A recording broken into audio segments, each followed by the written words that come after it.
Calling the game, Jim Shields and Andrew Amato. Let's go Bulldogs. Bulldogs tonight take on Butler at the House of Thrills. The first home game of the season tonight after a 2-week run on the road.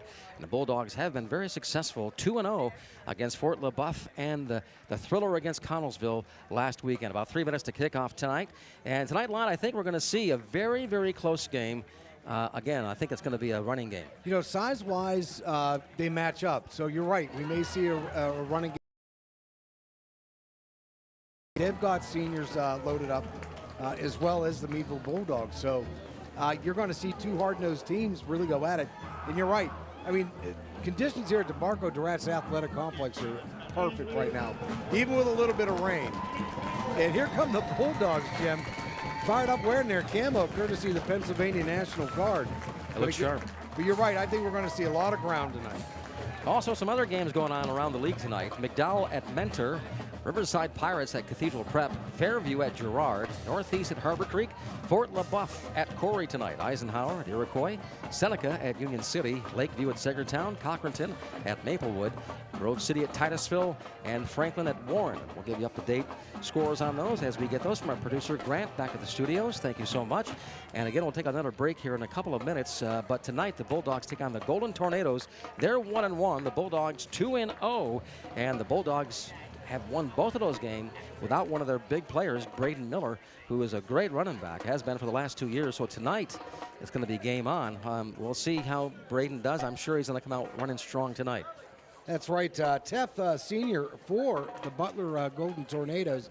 He's going to be getting the start tonight. He's got a couple TDs under his belt. They like to rush the ball as well. They got 6 rushing TDs on the season. So, like I said, I think your first assumption is the correct assumption. We're going to see some groundwork tonight. And Butler has actually had some decent kickers in the past, so we'll see if that comes into play tonight. It did last year. It was into play for the Bulldogs for sure. And tonight also, again, the first home game of the season. A big night here tonight, and the rain is going to be moving in. They say maybe a thunderstorm, but we're going to hopefully they don't do that. So hopefully that'll hold off here. We're going to take another 2 minute, actually a 90-second break, a minute and a half. We'll take a 90-second break, and we'll come back with the start of the game. The Bulldogs take on the Golden Tornadoes of Butler in 90 seconds on Pop Radio.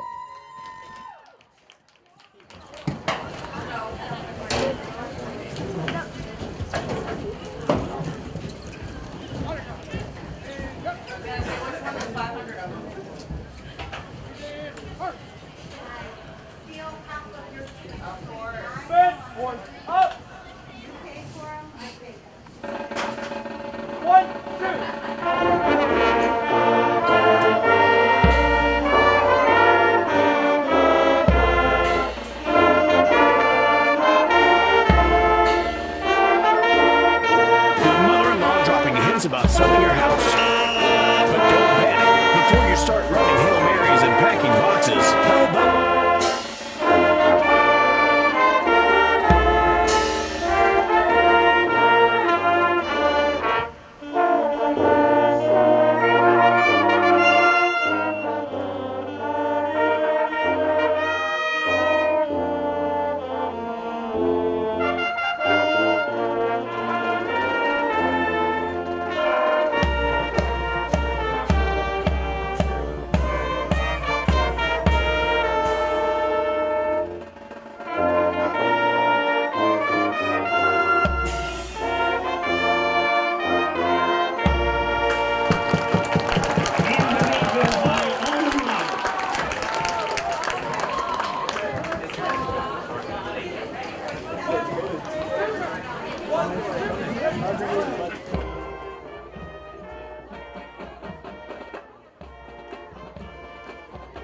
and Andrew Amato with Meadville Bulldog Sports, live from the game. Live from the Bulldogs House of Thrills, the Bulldogs take on the Golden Tornadoes of Butler tonight. Both teams 2-2 in their history together. Whoever's at home is the one that's been winning. Bulldogs won twice at home, and Butler won twice at home. Thanks for listening. I'm Jim Shields along with Lon Wilson in tonight and for Andrew Amato. And also tonight we're on Armstrong Cable, the neighborhood channel. So That's right. Thank you for listening on and watching us on the Armstrong Cable. So we have faces for radio, so that's why right. they don't show us. I'd like to say hello to our I'd like to say hello to our friends down in Butler that are tuning in to watch us this evening as well. So thank you for joining us here in Meadville, Pennsylvania. The band is relinquishing the field, and looks like our captains are poised and ready to go out and do the coin toss and maybe a few high fives and some handshakes. We don't know yet, but it's going to happen right now here at Barco Durrat's Athletic Complex. All right, so the Coach Collins has got him ready for this, and he said last week's game was one of the most exciting games he's ever coached. Yeah, that's got to be And something. he said that was big. It was the biggest thrill for him. It was a great game, and it was. It was a fun game. 4 overtimes last week against Connellsville, and the Bulldogs come out victorious with a Tamir Phillips when he intercepted the ball in the end zone and ended the game, and we could get home. We got home about 1 a.m. last week, and so it's a long drive, about 2 hours and 10 minutes down to Connellsville. But tonight, the Butler Tornadoes had to come up here, and for this competition tonight, like I said in the past, whoever's at home has won the game. Last year we lost by 2 with 3 seconds to go and a field goal attempt, and the year before that my memory can't remember quite well, but I believe it was a 5-point win by the Bulldogs as they just had on the ball the last few minutes of the fourth quarter. But tonight, the Bulldogs looking to bring back Braden Miller, who has not played much yet this season. So tonight, I'm sure he's going to be one of our top starters. So it looks like they decided who is going to. It's going to be the Bulldogs. It looks like receiving.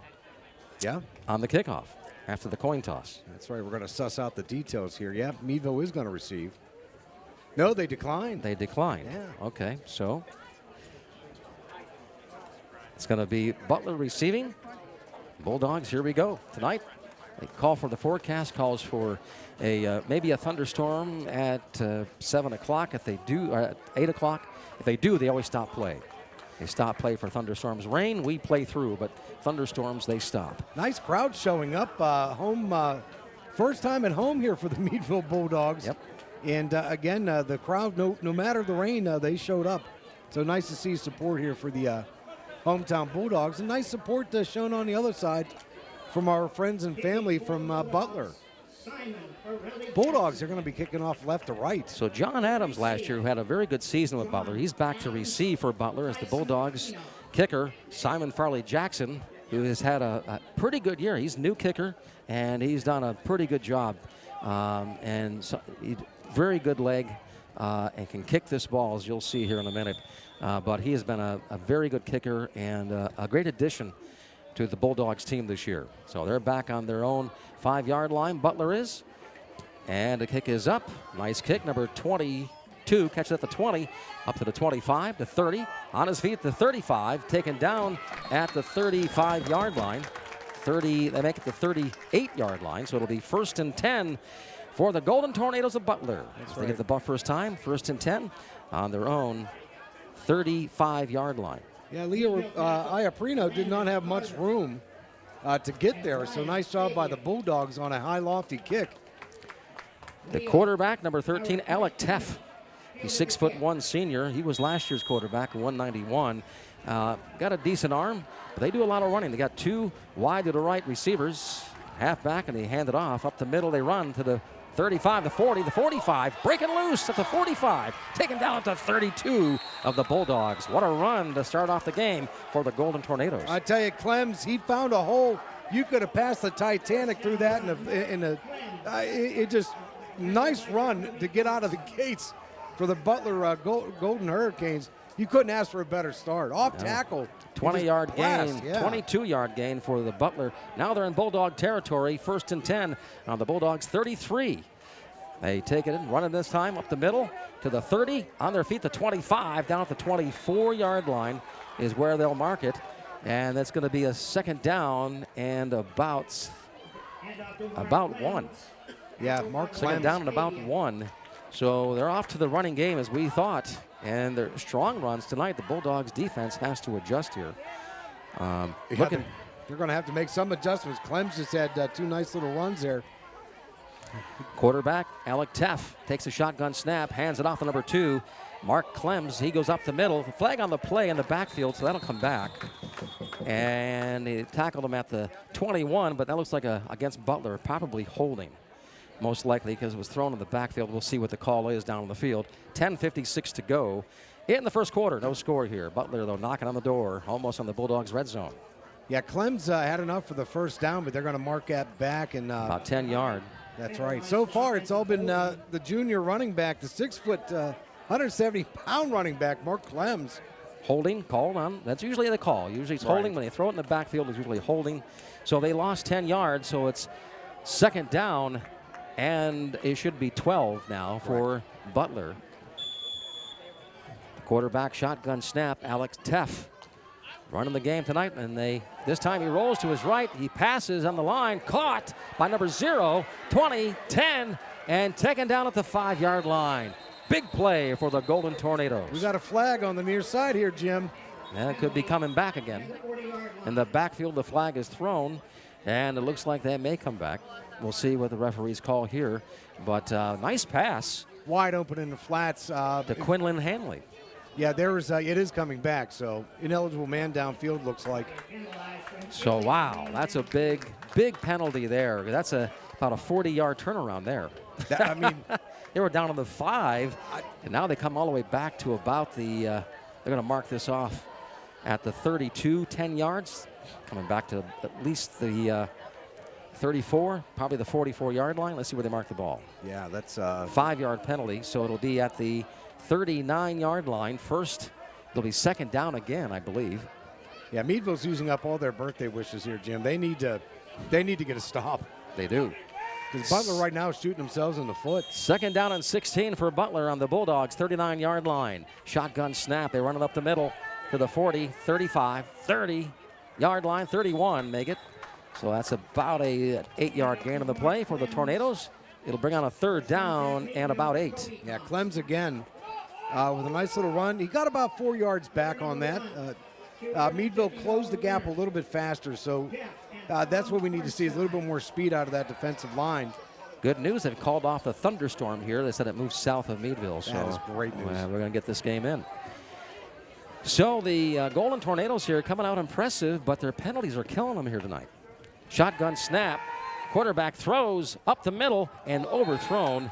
It'll bring on a fourth down and 8 on the Bulldogs' 34-yard line. And you know what? Greenaway had great coverage on that play. It was overthrown, so probably not a bad thing for Butler. They're going to go for it, Jim. Looks like they're going to. Why not? I mean, they've had success moving the ball. And they're deep into the Bulldogs' territory, right. 34-yard line, so they'll go for it. With 10 minutes left to go in the first quarter, no score in the game, and the Bulldogs here they're gonna go after the Bulldogs here. Fourth down and 8 for the Golden Tornadoes on the 31-yard line. Quarterback takes the snap. He rolls to his right, passes open, caught by number 10 at the 20.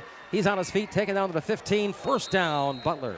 Well, I tell you, Preston Simcoe, 5'11", junior wide receiver, put that right into the chest, made a nice turn, got the extra yards. And Butler is moving the ball. And the markers, too. So that'll be first and mark this ball at it looks like the 14. So it'll be 1st and 10 on the 14-yard line of the Bulldogs. Butler has the ball. They're knocking on the door for the first score. Shotgun snap. They run it up the middle. Didn't get very far, maybe to the 13-yard line. Let's see if they got a yard or so out of that. That's right. Nice stop in the middle by the Meadville Bulldog defense. They collapsed and finally put a stop on Clems. And Clems, like I said, he's primed to have a great night tonight. Bulldogs, again, they got to get quick to the ball. They got to watch those flats, too. Mm-hmm. And the Bulldogs tonight, they did this last two games. They're slow to start on defense and offense.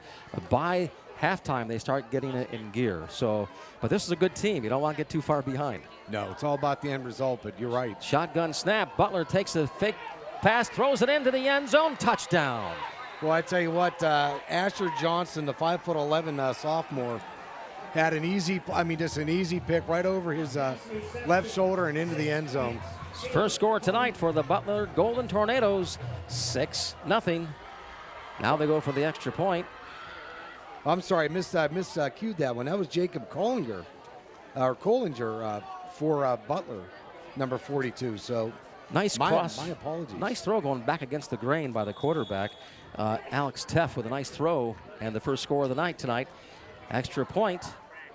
Snap is down. The kick is up, and it is good. Bulldogs now behind 7-0 as Butler scores first with 8:56 to go in the first quarter. We'll take a 30-second timeout. Back after this on Pop Radio and Armstrong TV. Jim.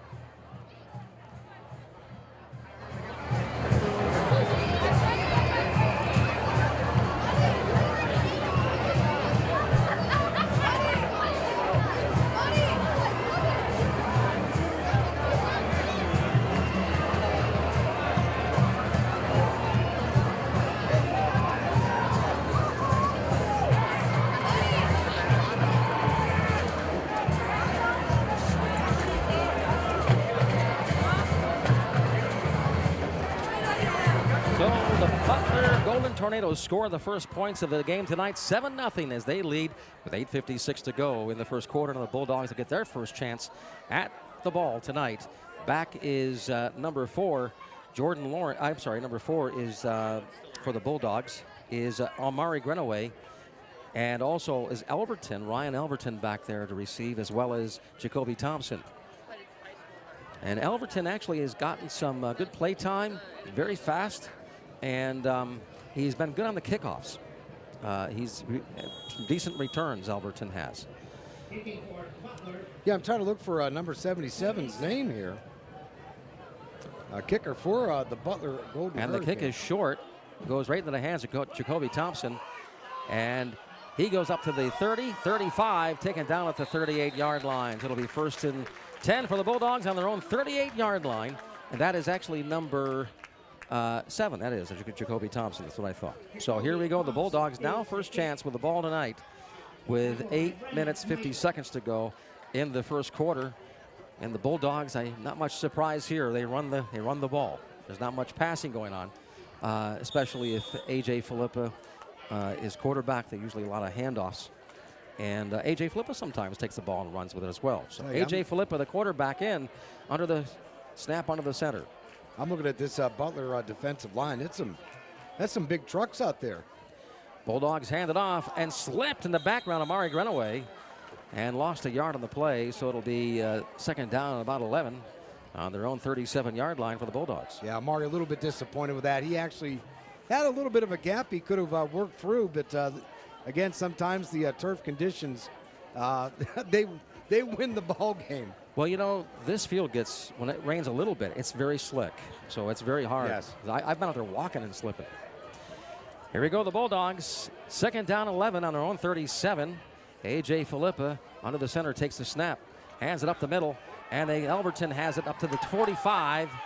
Taken down, I'm sorry, number 3, that is. That's Jordan Lawrence taking it all the way for, let's see if they give him the first down. Very close. Let's see where they place the ball. I don't know if I like it. Very close. Did they give him a first down? They don't. They He's a yard short. So it'll be 3rd down and 1 for the Bulldogs on their own 47-yard line.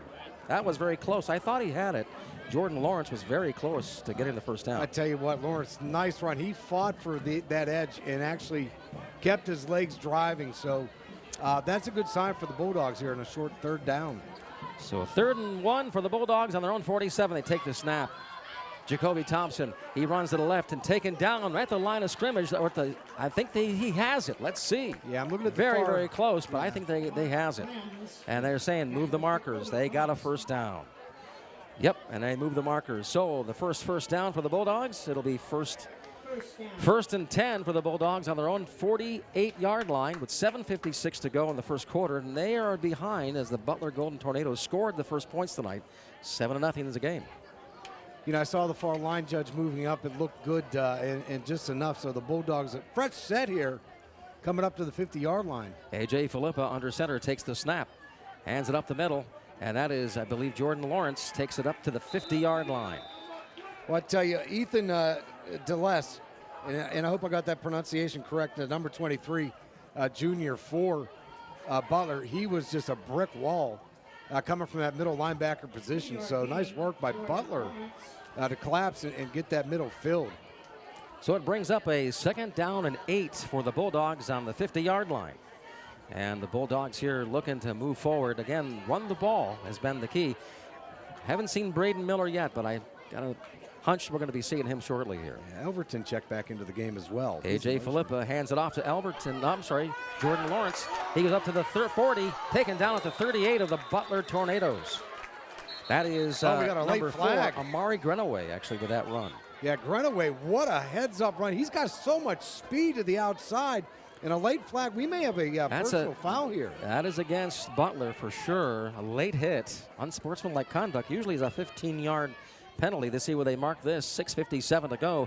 The Bulldogs 1st and 10 on Butler's 38. And it's going farther deeper into Golden Tornado territory. Boy, that's 3 penalties already on Butler. And their coach, he can't be too pleased with that. 15, 10, and 5. So 30 yards of penalty yardage already for Butler. So they're placing this ball. Looks like it's a 15-yard penalty. Wow, it is, yes. It is 15 yards. That's usually the call for unsportsmanlike conduct. So the Bulldogs almost in the red zone. They're going to be 1st and 10 on the Tornadoes' 23-yard line. The crowd's starting to get into it now. 6:57 to go, first quarter. Bulldogs are down by 7, looking to score here. In the backfield, we got Jordan Lawrence, Jacoby Thompson in motion. He takes the ball to the left, and he runs, misses a player's tackle, 20, down to the 15, taking out the 15, the flag down on the play. Looks like that might be holding against the Bulldogs. Yeah, holding on the outside, I think, by the Bulldogs. Yeah, that's correct. Shame, too. Boy, Jacoby did a nice job getting to that edge. Yeah. Putting on those afterburners. He was set up for a nice 7-8 yard gain, but he likes to run to the left on the outside when he and he's very good at it, turning the corner and shooting up along the side and getting into the end zone. He's very good at that. So, but it looks like it's going to be a penalty against the Bulldogs. Looks like holding, and it is. It's coming back 10 yards. Yeah, first penalty on the Bulldogs and 10-yard holding call. Really breaking that momentum, so now they've got their work cut out for them here. So that makes it now, it's going to be 1st down and 15. Correct. 1st down and 15 for the Bulldogs on the Butler 32-yard line. 6:42 to go, first quarter. Bulldogs still looking to score here tonight, down 7-0. The referees are trying to get things aligned up here. I have to say the officiating has been very good this year wherever we've been. Very good officiating. So far, very good. A.J. Philippas throws it. Caught. And the Bulldogs take it down to the 19-yard line. And about a 5-yard catch for number 2. And that is Tamir Phillips. Tamir had the winning interception in last week's 4-overtime game against Connellsville. Yeah, nice pass off to the near side. And again, getting back any kind of yardage you can right now. It's going to set up what a 2nd and 9 for the Bulldogs. So a little bit more manageable, Jim. Here we go. A.J. Philippa takes the snap under center, and he hands it off to Jordan Lawrence. Up the middle he goes on his feet up to the 14, 15-yard line. Nice run. Nice strong run by Jordan Lawrence. Yeah, nice inside trap, Jim. The offensive line, hats off to the big boys up front. They really busting open a nice wedge. Brings on a 3rd down and about 2. We'll say 1.5. 3rd down and 2. The Bulldogs in the red zone, brought to you by McCandless Ford. And the Bulldogs in the red zone, it's McCandless Ford, our red zone sponsor. 5:32 to go. The Bulldogs 3rd down and 2 on the Golden Tornadoes 15-yard line. A.J. Philippa under snap. He has Jordan Lawrence in the back, and he hands it off to Lawrence. He goes up the middle, and he gets stopped. Close to a 1st down. Let's see where they spot the ball. Might be about a half-yard shy. Yeah, they're going to be in 4th down close territory here. So nice collapse again. again. They stopped him short. You're right, about a half a yard.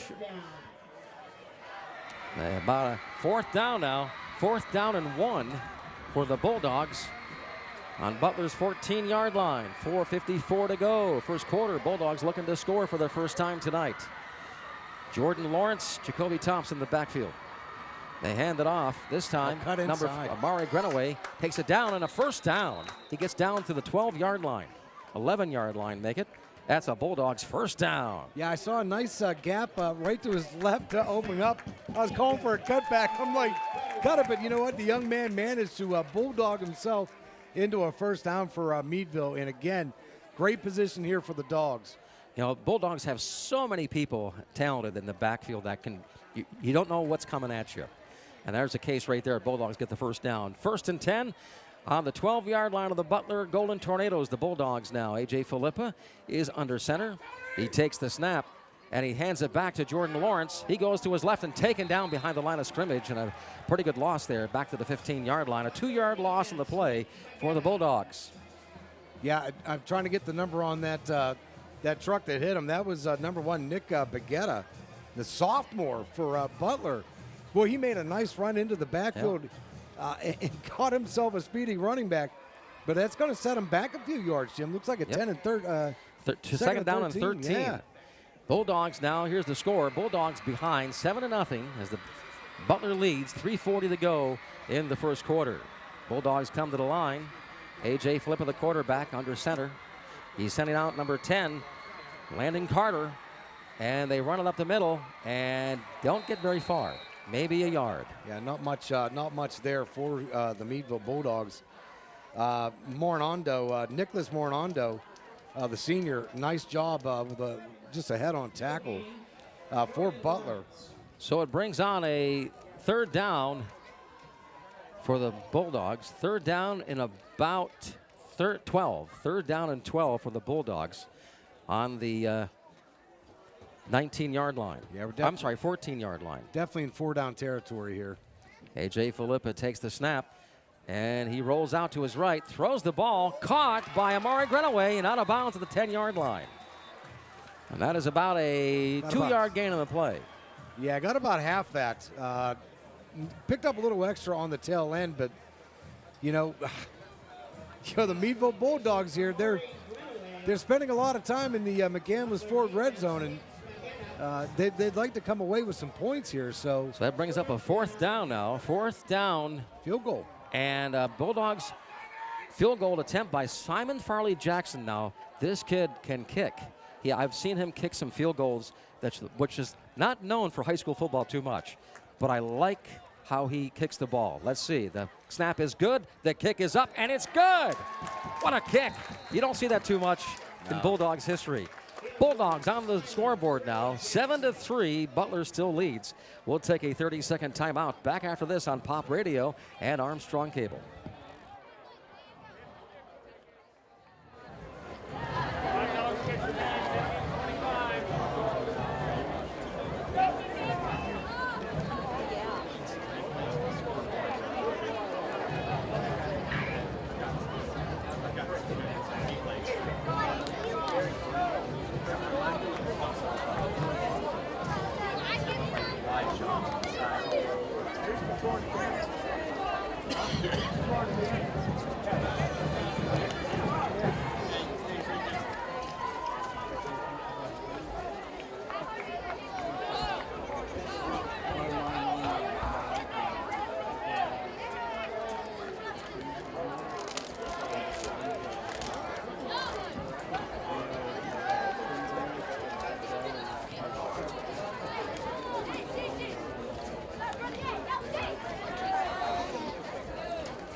Back to the game.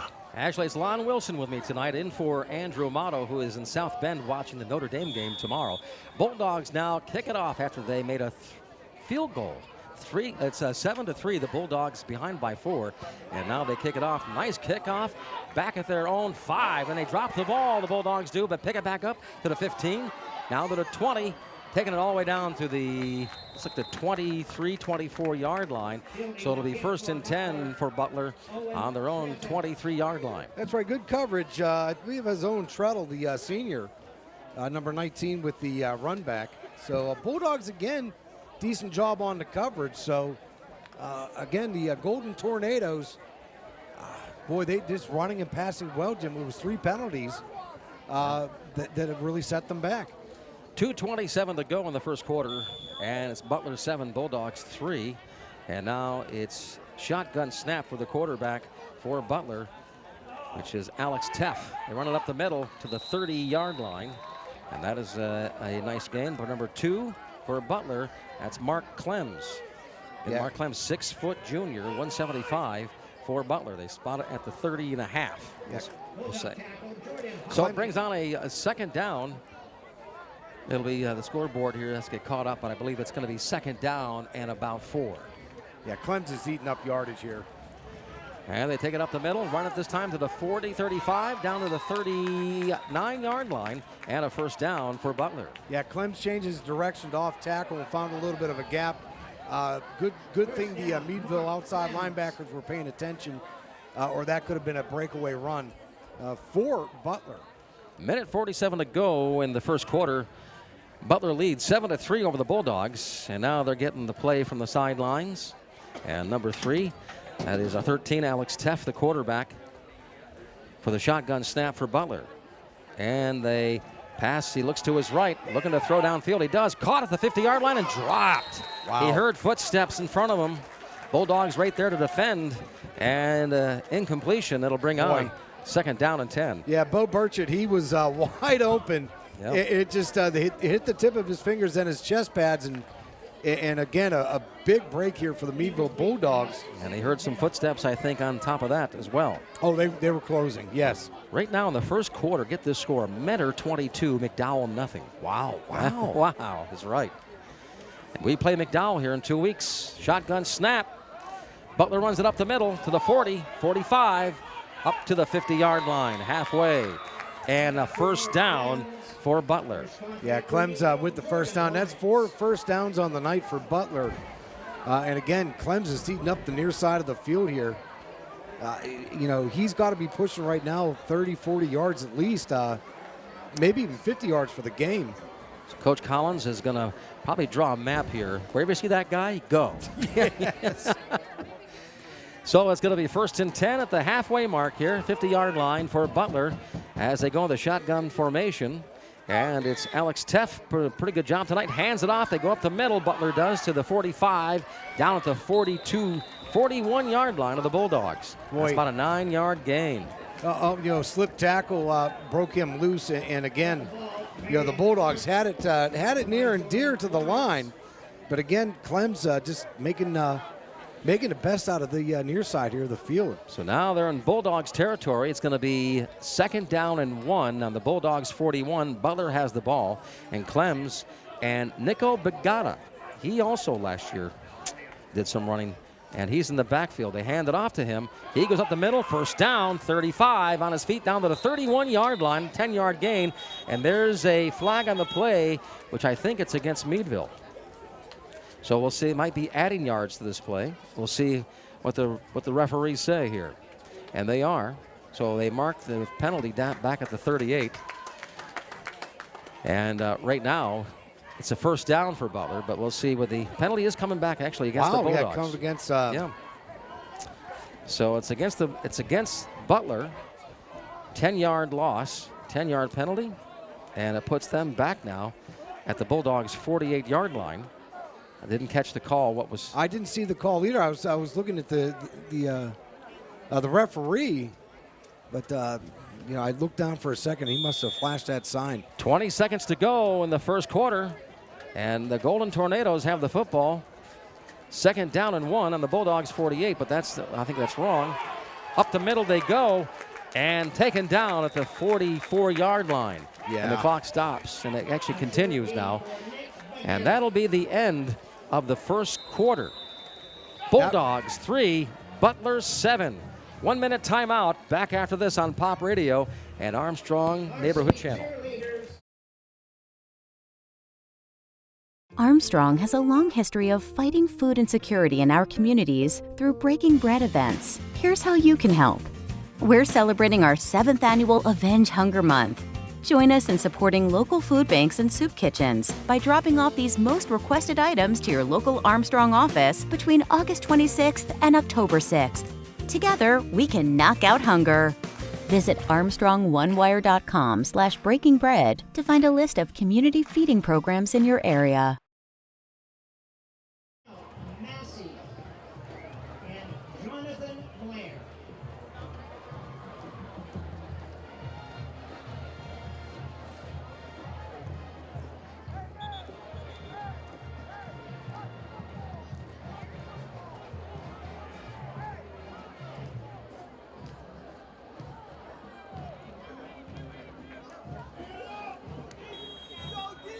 In the game, Jim Shields and Andrew Amato. Let's go Bulldogs. So Butler looks to throw down the field, and they do. Caught at the 38-yard line, and a first down for Butler.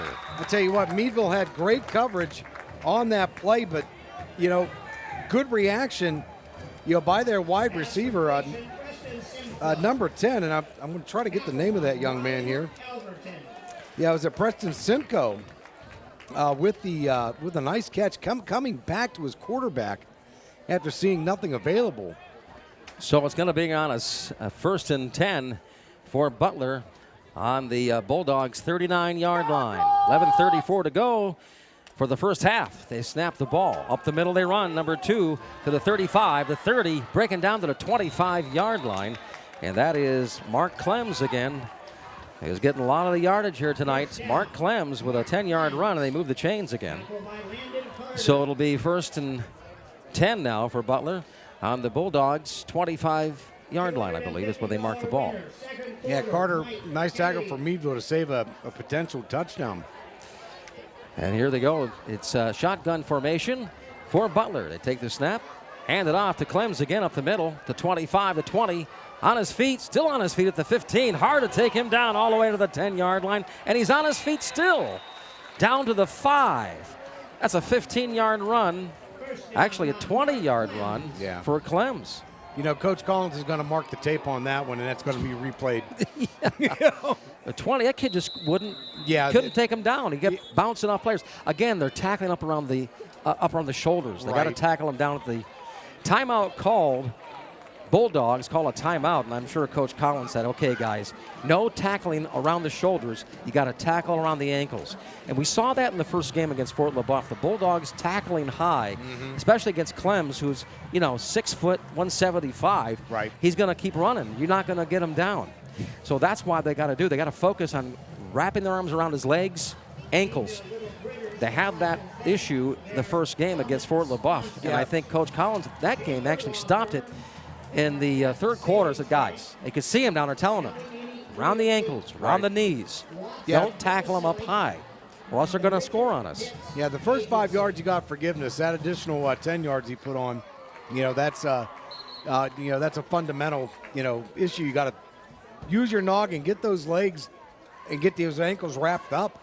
10:44 to go in the first half. Bulldogs trail by 4, 7-3, and now Butler has the ball. First and goal on the Bulldogs' 5-yard line. Shotgun formation for Alex Teff, the quarterback. Hands it off to Clems. Up the middle he goes to the 4. He just will not go down.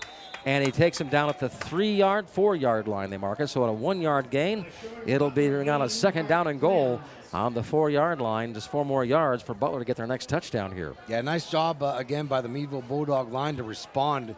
Way to get back into the game and make sure Clems did not have the ability to stretch his legs.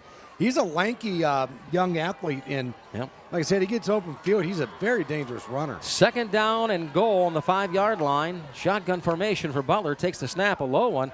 Quarterback rolls to his left, throws it into the end zone, and just outside of the reach of the receiver. So it'll be third down and 5 and goal. Yeah, Butler ran an out pattern there. He had a little bit of room, good coverage by Meadville. So, again, we're in 4-down territory here, Jim. We expect to see 2 more, offensive plays. Absolutely. So it's going to be third down and goal on the 5-yard line for Butler, trying to get it in again at the 4-yard line, I should say. Third down and goal on the 4-yard line. And Clems is in the backfield. I'm pretty sure he's going to get this again. It's easy money. Low snap, handed off to Clems up the middle, and he's in for a touchdown. He backs his way in, and he won't be denied tonight. So that is the second score for Clems tonight, and it's going to make the score 13-3. Now for the extra point for Butler. Want to thank our sponsors tonight, Channel Lock Tools. Channel Lock Tools, a proud sponsor of Bulldog Sports. Also by McCandless Ford, and the Bulldogs are in the red zone, which we hope happens a little bit more. It'll be McCandless Ford. Also by Bayshore Homes, making your house a home. Bayshore Homes, Conneaut Lake Road in Meadville. And for the extra point, and it's false start. So they'll move it back here. Looks like offsides. False start. So they'll redo this again.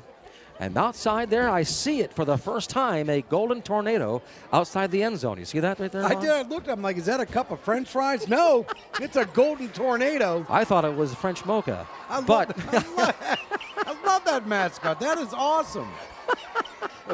It's a mean tornado. Look at it. That's right. Yeah. Growls at you. A little bit of anchor there. So they back the ball up a couple of yards. I'll make the attempt one more time here, Butler, for the extra point to make it 14-3. Let's see what they can do. Snap is good. Kick is up, and it is good. Butler leads 14-3 with 10 minutes to go in the first half. We'll take a 1-minute timeout.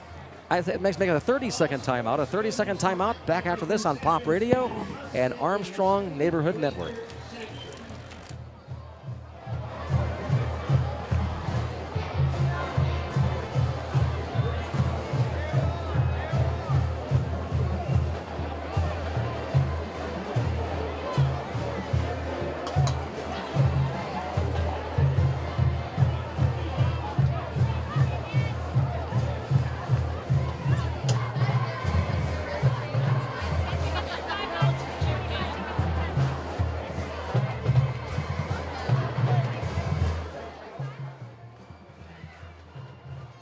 So the Golden Tornadoes score again. The score is 14-3, and we have 10 minutes to go in the first half. The Bulldogs need to score here to keep momentum at bay. Also right now, some scores going around the league. Lakeview 8, Sagertown 13. Mentor 29-0 right now in the first half over McDowell. Cathedral Prep and Riverside. Riverside is ahead by 1 point. And Corey 7, Fort LaBeouf nothing in the first half of that game. Nice night here tonight. It cooled down, and it's going to be a cool day tomorrow. They say 63 degrees is the high for tomorrow. That kind of weather, Jim. Butler kicks it. Bulldogs get it at the 18, now at the 20, the 30, and then they take it down about the 30-yard line. I think. There was a punch in there. They're still going at it there. And a little extra. It's getting chippy. Little extra going on there. Let's see what they call this. No call there. Yeah, no flag. Yeah. And then there's a Meadville player down. It looked like a little extra activity. I think the back judge was like, hey, well, what's going on here, yeah. guys? Instead, they just get the ball from him and tell him get up. So, but yeah. They're down. Bulldog player is down. That looked like there was a few too many hits after he was down, but no call in the game, which no call on that play, which I'm kind of surprised there. No, I literally saw haymakers. Yeah, I mean, we've been called for plays like that in the first two games here. And he was down, and he was still being tackled. Okay, so you got to stop when the player's down, and there's no need for that. We're going to take a 30-second timeout. A 30-second timeout is an injury timeout here on the field. The Bulldogs trail 14-3 with 10 minutes to go in the first half here at the House of Thrills in Meadville.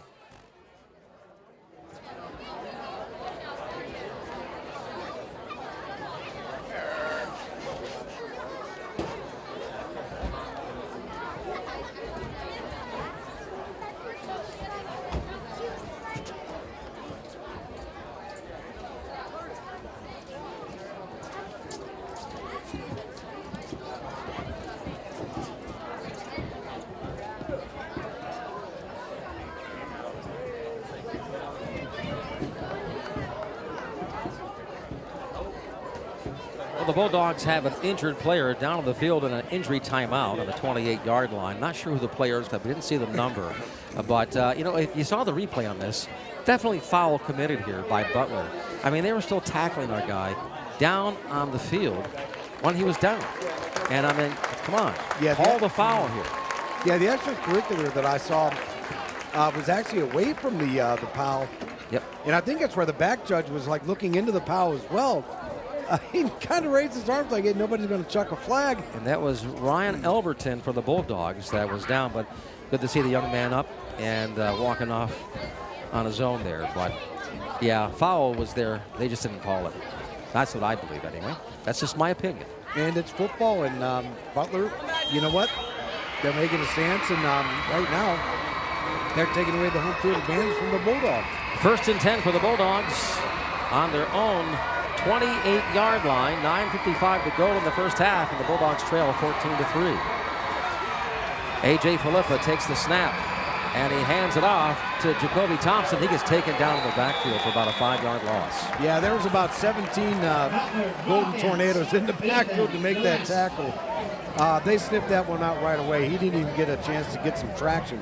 That's a 4 or 5-yard loss, Jim. Yep, it'll be a 2nd down and 15 now for the Bulldogs on their own 24-yard line. 9:30 to go. The rain was spitting a little bit rain here, but it held off, and the thunderstorm, they say, is going to the south of us. So I think the weather will hold up for the Bulldogs. 9:20 to go in the first half. Bulldogs trail 14-3. 2nd down and 14 on their own 24. Shotgun snap actually behind the receiver. Filippa passes it to Amari Grenaway up to the 35 and taken down at the line of almost a first down. Let's see where they place this ball. Wow.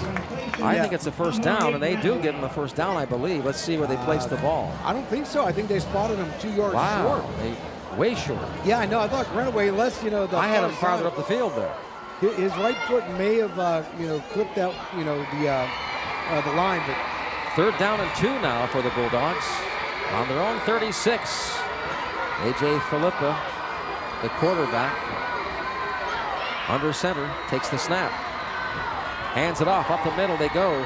Jacoby Thompson takes it out to close to a first down, but not quite. About a half a yard short of a first down. Yeah, a quick handoff. Let's see what Coach Collins does here. It looks like he's going to keep. That was Jordan Lawrence with the carry. And he got about a yard on the play. Brings down a 4th down and about 1. So he's bringing out the punting unit. Yep, 4th down and 1, that is. Bulldogs going to punt this away on their own 37. 8 minutes to go in the first half. And the Bulldogs trail by 11 points in this contest here tonight. First home game of the season for the Bulldogs in their camo jersey tonight. Sponsored by the National Guard. That's right, Pennsylvania National Guard, our neighbors down there at Seven Mountains Media. Great bunch of folks. Well, we got and a timeout called on the field. Timeout by the Bulldogs. They kind of like had their messages mixed, so they said, Coach Collins, what do we do here? So they're going to call a timeout, and we will too. 30-second timeout. Back after this, Bulldogs trail by 11.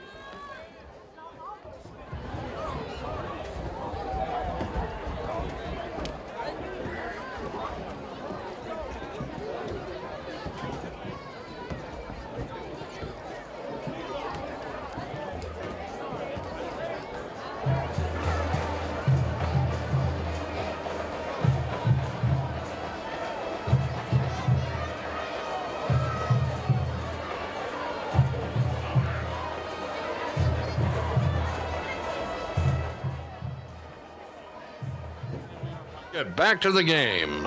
All right, 7:46 to go, and the Bulldogs will punt it away here on their own 37-yard line with a 4th down and 1. And Butler back on their own 25 to receive. The kick is up. Nice punt. Nice punt and caught at the 24. And will it be taken down? Yes, he does. 24. And what a kick by Simon Farley Jackson. That was a 50-yard kick. That young man has a good leg. Yeah, Nick Bagetta was back for the punt, and he got drugged right down. Thank you, Jim, for the adjustment there. Normally, I'm loud enough from any distance from the mic, but we've got a raucous crowd here at the Barco Durant's Athletic Complex. 14-3, Jim. Yeah, Dogs are still in this. Well, you know, the Dogs have been slow to go the first 2 games this year. They trailed by 6-28 in that game in Connellsville and came back in the middle of the 3rd quarter to win the game. So now we go shotgun formation for the Butler Tornadoes. They run it up the middle, and there's Clems, takes it up to about the 28-yard line. About a 4-yard gain on the play. It'll be 2nd down and about 6. Yeah, nice work here by the Bulldog defensive line to converge and make sure they held them to a. I mean, it's not a great stop, but a 4-yard stop on what's going on with Mark Clems tonight is a good stop. Yeah. Tonight, listen to us on Pop Radio and also on television, around the telly, on Armstrong Neighborhood Channel. Clems runs it up the middle now again, up to about the 30-yard line. Give him forward motion, about a yard gain on the play. It'll be 3rd down and 5 now for the Butler Golden Tornadoes. All right, yeah, down to about 6:50 here in the second. I'd like to say hello to our friends down there in Butler as well.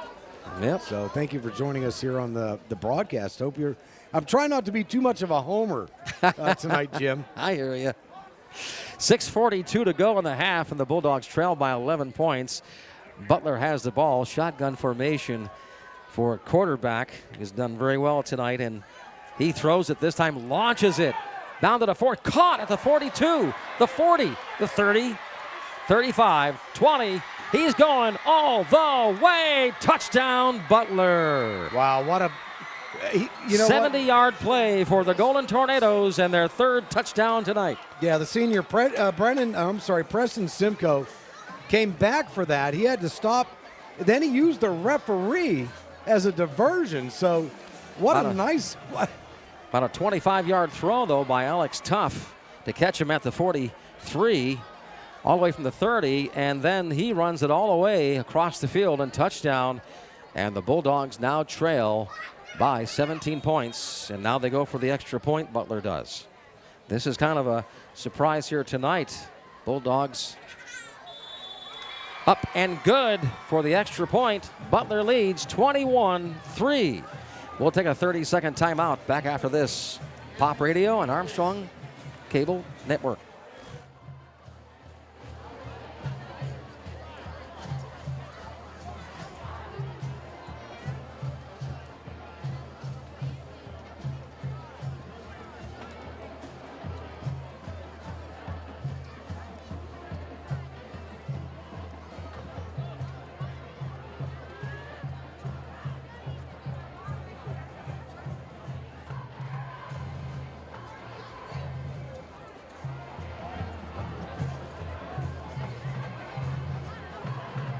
Go Bulldogs!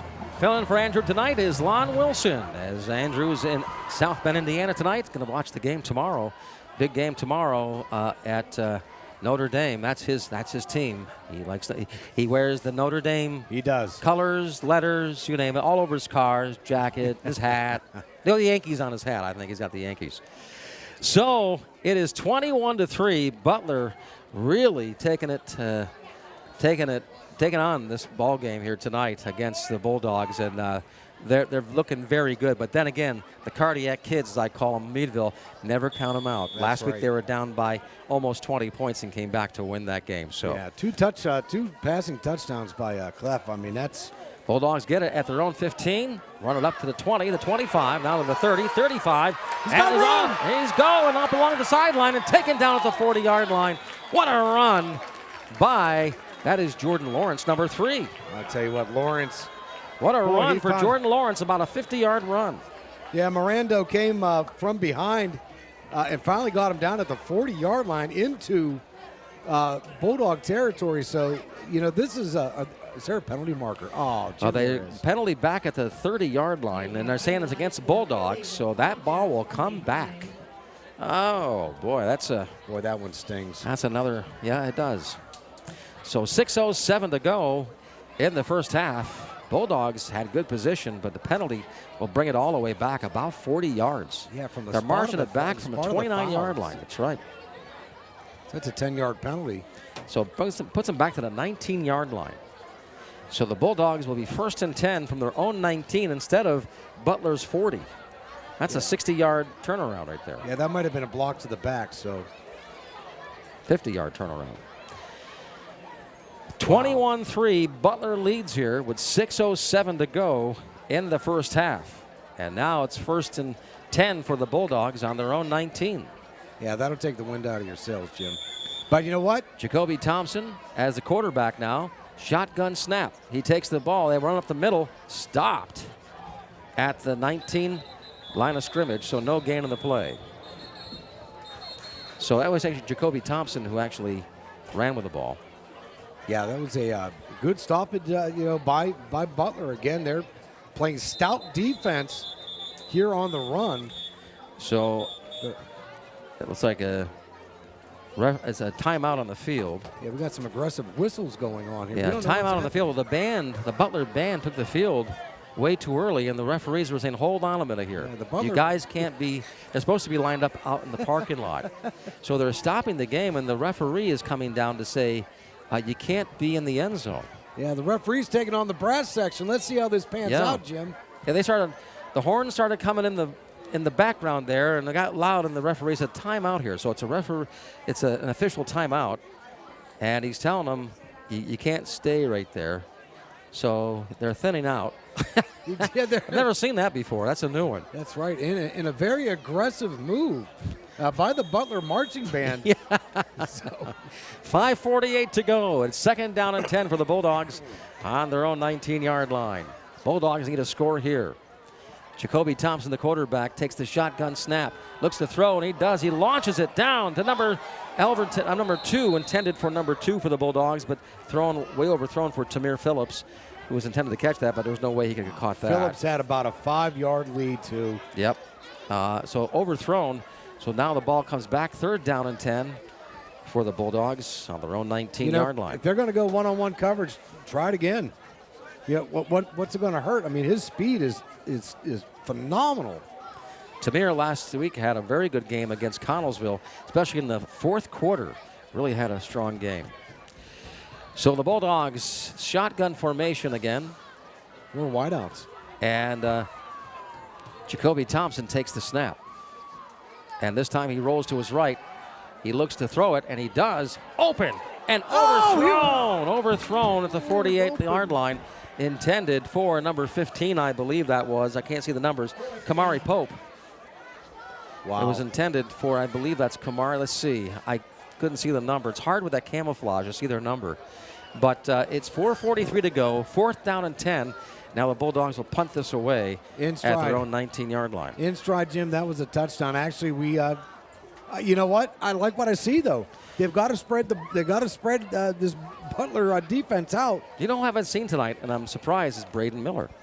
Miller's a strong runner. Bulldogs are a running team, and I think you got to establish the points first running before you can throw the ball. That's just my belief. Oh, absolutely. Because that gives them momentum. So now the kicker, who's very good, Simon Farley Jackson, punts the ball. Nice punt. Back at his own 10, all the way down to Butler's 40-yard line and tackled at the 42. What a punt. That was a 50-yard punt. He's averaging 45 to 55-yard punts for Simon Farley Jackson. What a leg on that kid. That was a phenomenal punt. Moved the field back to Butler at their 40-yard line. And again, right now, Jim, we got 4:35 left here in the second. Bulldogs, they've got to make their stand here. They can't let this go to 27, 28 points for the Butler Golden Tornadoes, because this is, I know you've been saying they're a slow starter, but this is. They're getting behind. That's going to be tough. 17 points. So they were down by 15 points last week and came back. Shotgun snap. That's Clems up the middle for Butler to the 46-yard line. That's about a 6-yard gain of the play. It'll be around a 2nd down and 4 for the Golden Tornadoes. Fairview tonight, Girard. Fairview's leading that game 14-0. Also Lakeview 15, Sagertown 14 in that contest tonight. 4:15 to go in the first half. Bulldogs trail by 17. Butler has the ball. It's going to be 2nd down and 4 on their own 46. Clems tonight. It's been the Clems Clinic. That's right. It's been a clinic. And this time up number 42 runs it up the middle for Butler. They gave it to a different player this time. A little bit different of a number there. And that is Jacob Kollinger. Jacob Kollinger with a run. And no gain in the play. Brings on a 3rd down and 4 from their own 46 for Butler. 3:45 to go in the first half. That's right. Kollinger, we called his number in the first. He caught that touchdown pass at 8:56 in the first. So that's his 2nd touch, and his first one was a touchdown. Shotgun formation for the quarterback. He takes it, looks to his right, throws it, caught by Clems, and you would think he would go down, but he didn't. He took a hit and stayed on his feet. They're going to mark that ball now at the 49.5. We'll say 49-yard line. Yeah. So it's short by 1 yard of a first down. It's going to be 4th down and 1 for Butler on their own 49. Going for it here, obviously, with 3:03 to go in the first half. Yeah, nice job by Greenaway to put the stick on to keep them at 3rd down. So that was, but Clems took a hit and still stayed on his feet. He's tough to take down for Butler. Is. So some last-minute calls here, trying to get player in the last second. It was the center. It was the center. He had to tie his shoes. All right, shotgun snap. They run it up the middle and, stop the play. They stopped it before. Looks like it could have been illegal shift. Yep, I say timeout called by Butler before the snap. So 2:35 to go in the first half. The Bulldogs trail by 17 points. Timeout called by Butler. We'll take a 30-second timeout. Back after this on Pop Radio and Armstrong Neighborhood Channel.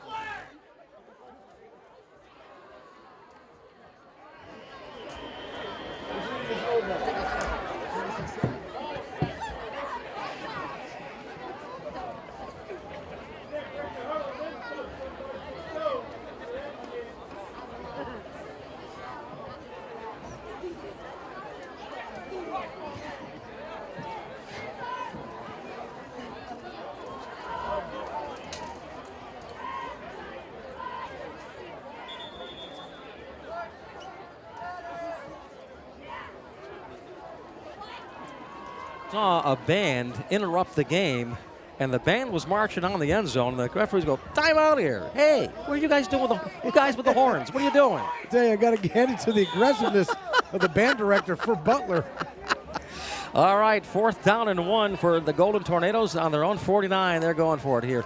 Shotgun snap up the middle. They got a first down. Number 1 pushed right through to the 48-yard line of the Bulldogs for number 1, Nico Bagata. That's right, Bagata, nice effort. He got it on the first shot. So that's going to be 3 first downs here in the second. Bagata got it. He got a first down for the Golden Tornadoes. So now it's a first down and 10 for Butler on the Bulldogs' 48-yard line. 2:16 to go in the first half. Bulldogs trail 21-3. Shotgun snap. Alex takes it up the middle again to Nico Bagata. Takes it up for maybe a yard gain to give him a yard to 47-yard line. And that'll bring on a second down and about 9 for Butler on the 48-yard line, the 47-yard line of the Bulldogs. Under 2 minutes to go in the first half. That's right. Hey, big shout out to our friends at McCandless Ford. They're opening, grand opening coming up Thursday. The Roundabout Auto Sales right there on the Coney Lake Road. Yeah, it used to be the old Smith Gray, right? That's right. All right. We'll look for that. 1:36 to go.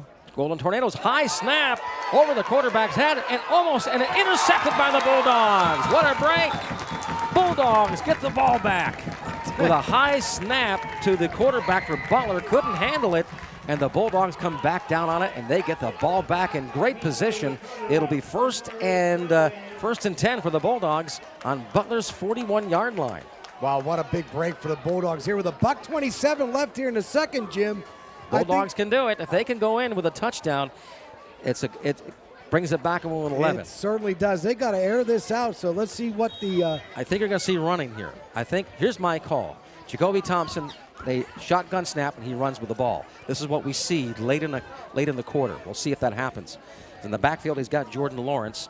Jacoby Thompson, the quarterback. Shotgun snap. He takes the ball. He does pass to his right. Caught by number 2, Tamir Phillips, and he hangs on at the 34-yard line, and about a 7-yard gain on the play for the Bulldogs. Boy, Phillips, he got up with a stinger on that one, fighting for that ball and actually fighting to keep control of it. So the clock is ticking, 1:10 to go to the half. Bulldogs trail by 17.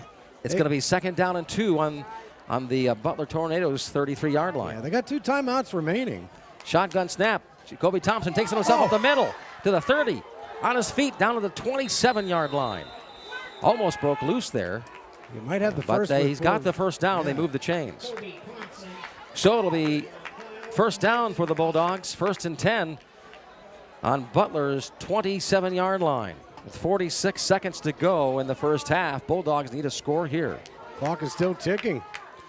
Jacoby Thompson in shotgun formation, the quarterback for the Bulldogs. He takes it. He looks to his right, and he throws it. Intercepted. And Butler takes it back to the 30, the 40, the 50, the 40, all the way to the 20, the 10. Touchdown on an interception by Butler. They run it back 75 yards for an intercepted touchdown, and now the score really adds up for Butler. Yeah, I know. It's 20 seconds left in the second. That hurts the stomach. But you know what? Hats off to Butler. Yeah, you know, there was 2 defenders and it was overthrown. So right, an easy interception for Butler, and they just turned on the gas and ran down the side. Yeah. And they shot it right up the side. touchdown. He went to the long side of the field, and there's 3 defenders from Butler just waiting right there. Yep. And again, you know, I He's admire- high-fiving the band, too, as they He go down. was. The band is out of control here for Meadville. All right, the extra point with 20 seconds to go. Butler 27-3.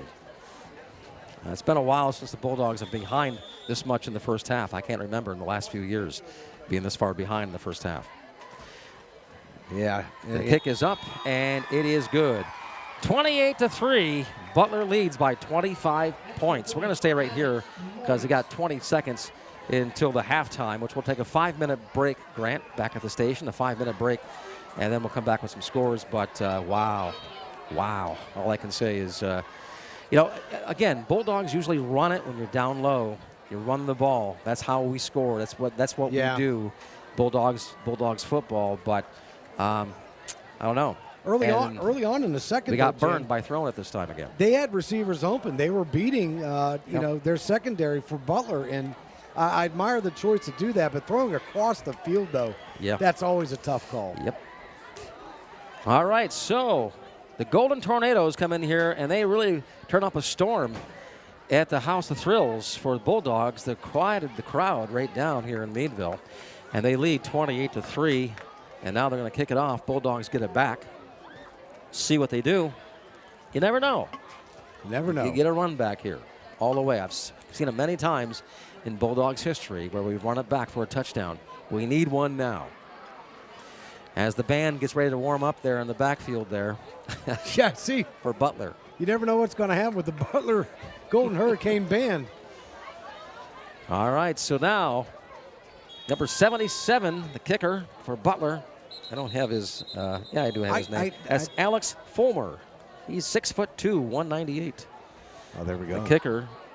And now the referee's pointing different. Oh, he took him out of the game. He says, no, you can't kick. I wonder what that's all about. Yeah, that's strange because he's done the kicks. He told him you can't kick, so I think Coach Collins saw something that he can't kick. It's illegal player. But see, on my roster, I don't have that number. So number 39, he's on mine. 39 now, it's A.J. Morris but now, 77, though, I did not have on my one roster. The kick is up, deep into Bulldogs territory. Bulldogs get it at their own 15. Now at their 15, the 20, 25. Back up to the 40-yard line, taken down at the 42-yard line. What a nice run back for the Bulldogs. With 13 seconds to go, you never know. That's right, a Hail Mary opportunity coming Jordan here. Lawrence, that was, with the run back of about 30 yards. What a nice run for Jordan Lawrence. And that puts the Bulldogs, 1st and 10, on their own 40-yard line.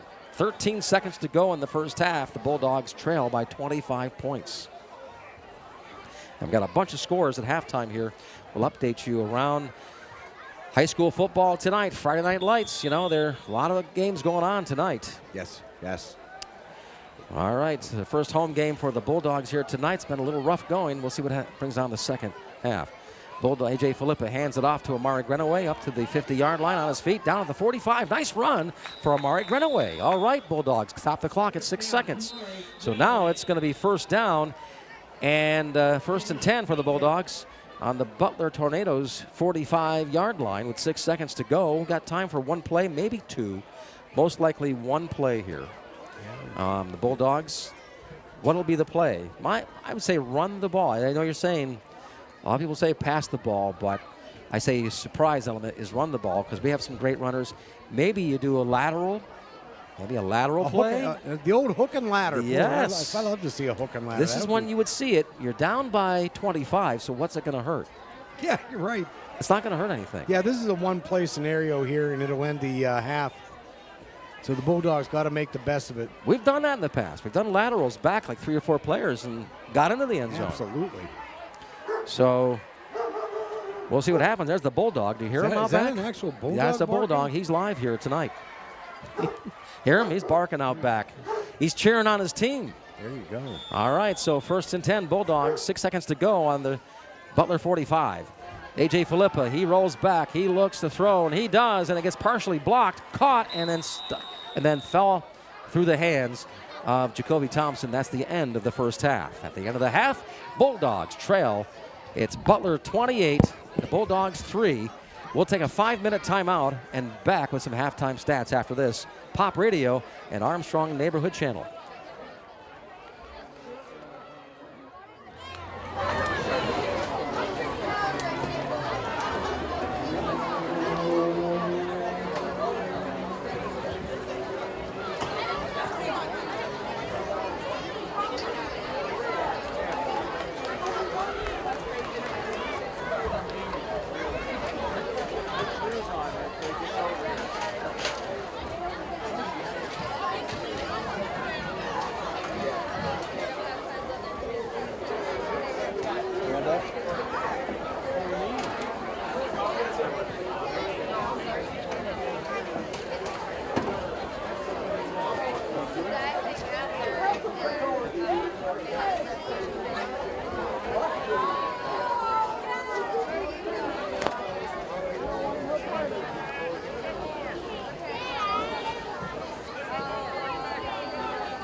Ladies and gentlemen, the Butler Golden Tornado Marching Band.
The band opens its halftime show with Bully by Shinedown. The band will now feature a Super 8 flag team led by captains Addison Gatz and Elliott Smith performing the Beatles classic, I Saw Her Standing There.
by Clear Soul, RASPECT.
And Amy Wagner.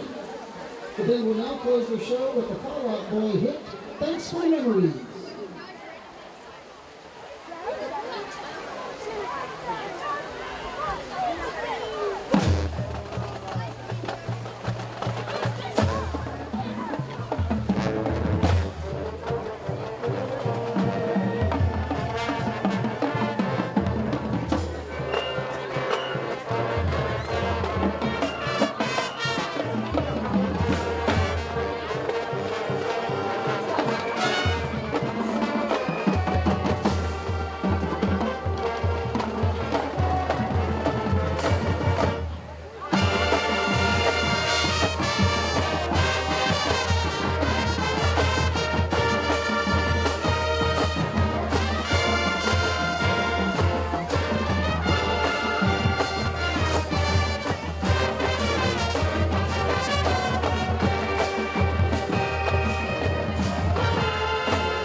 The marching band is directed by Mr. Jeff Kramer, and his associates Todd Parendauer, Kayla Parendauer, and Luke Croner. The Supernet Dance and Flight Team advisors are Sarah McClafferty and Shannon Dorsey. This has been Dan Koss, the voice of the Golden Tornado Marching Band. Thank you for your kind attention of tonight's performance.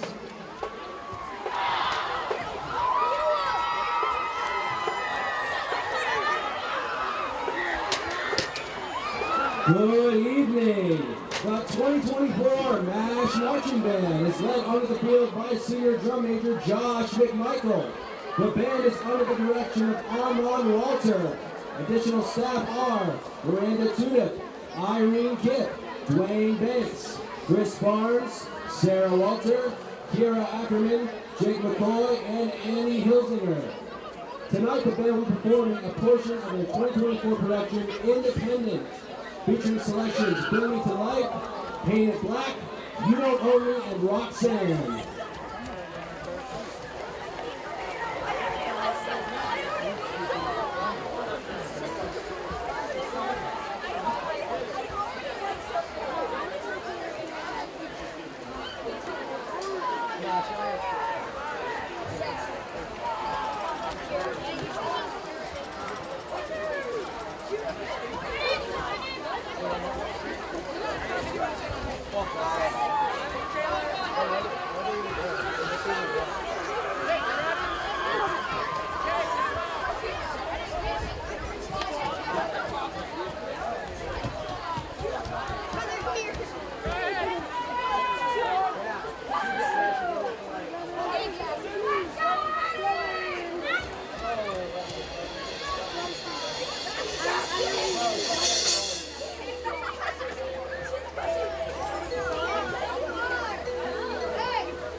Which means they're going to delay the game at least 30 minutes as they set the clock back to 29:31.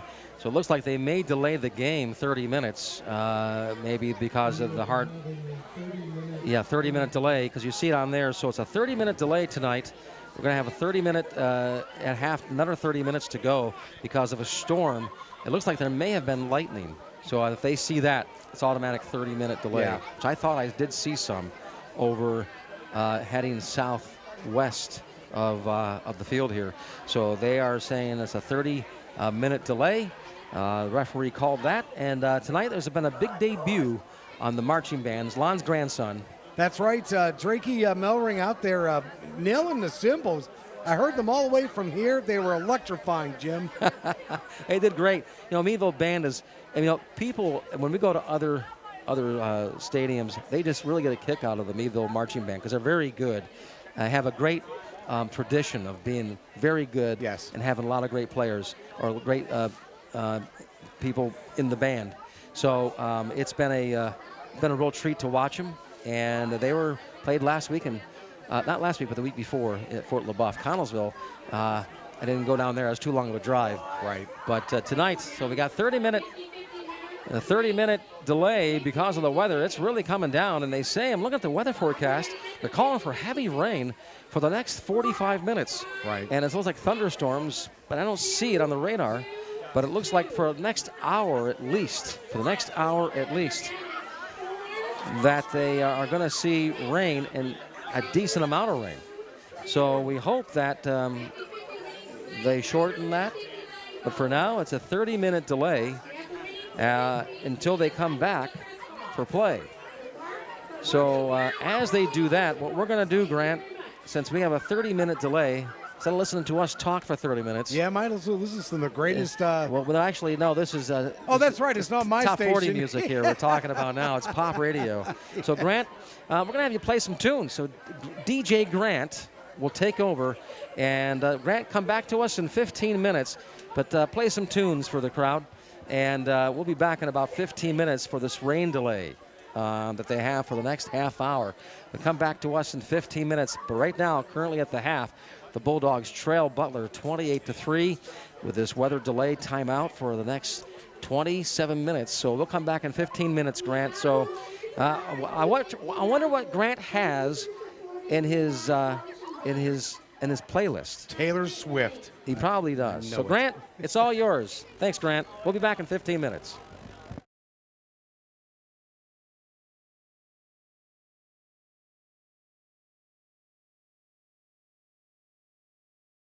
Armstrong has a long history of fighting food insecurity in our communities through Breaking Bread events. Here's how you can help. We're celebrating our 7th annual Avenge Hunger Month. Join us in supporting local food banks and soup kitchens by dropping off these most requested items to your local Armstrong office between August 26th and October 6th. Together, we can knock out hunger. Visit ArmstrongOneWire.com/breakingbread to find a list of community feeding programs in your area. Zoom from Armstrong presents Home Pass Heroes. Jane loves shopping online, It's my favorite. but she had concerns about internet security. Fear not. The Home Pass app, free with Zoom's enhanced Wi-Fi, features advanced security that blocks malware, phishing scams, and other cyber attacks across all the connected devices in her home. Be the hero of your network with Zoom's enhanced Wi-Fi and the free Home Pass app, available on the App Store and Google Play. Armstrong's Healing Heroes initiative is changing lives for area veterans struggling with disabilities, such as PTSD, traumatic brain injury, and more. These incredible dogs help give people back their self-confidence and independence. We've raised over $300,000 to train and donate service dogs from guardian angels to veterans in our communities. If you or a loved one are a qualifying veteran, please visit ArmstrongOneWire.com/Healing Heroes and click Apply Now. Together, we can unleash the power to heal. Zoom from Armstrong presents Home Pass Heroes. Mark was hosting a party. I don't want everyone in the neighborhood to have my Wi-Fi password. Using the Home Pass app, free with Zoom's enhanced Wi-Fi, Mark created a special internet-only guest password without access to speakers, printers, or any other household devices, and he made it expire right as the party ended. Be the hero of your network with Zoom's enhanced Wi-Fi and the free Home Pass app, available on the App Store and Google Play. What you doing? I'm gonna fix that toilet. A sledgehammer. Hey, you never know. Maybe we should call a plumber. No, I got this. At Armstrong Comfort Solutions, our professional plumbers and service techs are standing by to help with all your plumbing and HVAC needs. Everything okay down there? Maybe I should call Armstrong Comfort Solutions. Armstrong Comfort Solutions, where comfort is our middle name. Zoom from Armstrong presents Home Pass Heroes. Jim wants to know where his kids are at all times. What can I say? I'm a protective dad. The Home Pass app, free with Zoom's enhanced Wi-Fi, lets him set primary devices for everybody in the household or frequent guests. Now he gets an alert when his kids leave or his mother-in-law arrives. Be the hero of your network with Zoom's enhanced Wi-Fi and the free Home Pass app, available on the App Store and Google Play. Armstrong has been a part of the Meadville community for 70 years. We helped you get online with Zoom Internet. Our Breaking Bread program began fighting hunger in our communities. Enhanced Wi-Fi delivered coverage, security, and control of your network. Zoom Extreme brought internet speeds up to 1 gig to the community. And in 2022, Armstrong was named CableFact's Independent Operator of the Year for the 2nd time. When you support Armstrong, you're supporting your local community. Zoom from Armstrong presents Home Pass Heroes. Mary wanted control of her children's screen time. No phones during homework or bedtime. The Home Pass app, free with Zoom's enhanced Wi-Fi, gave Mary the option to set a timeout, pausing internet access for all her kids' devices with just the touch of a button. Parental controls have never been easier. Be the hero of your network with Zoom's enhanced Wi-Fi and the free Home Pass app, available on the App Store and Google Play. There's so much you can do with technology. It's amazing. Armstrong gives you control of your home network and all the entertainment that makes your world go round. If you need help, we're easy to reach for support too. Armstrong, keeping you connected.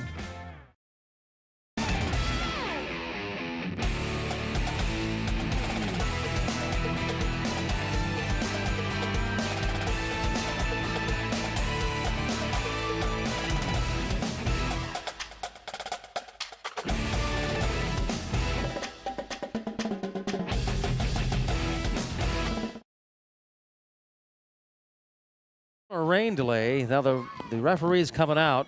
It's a minute 42 to go and a 30-minute rain delay.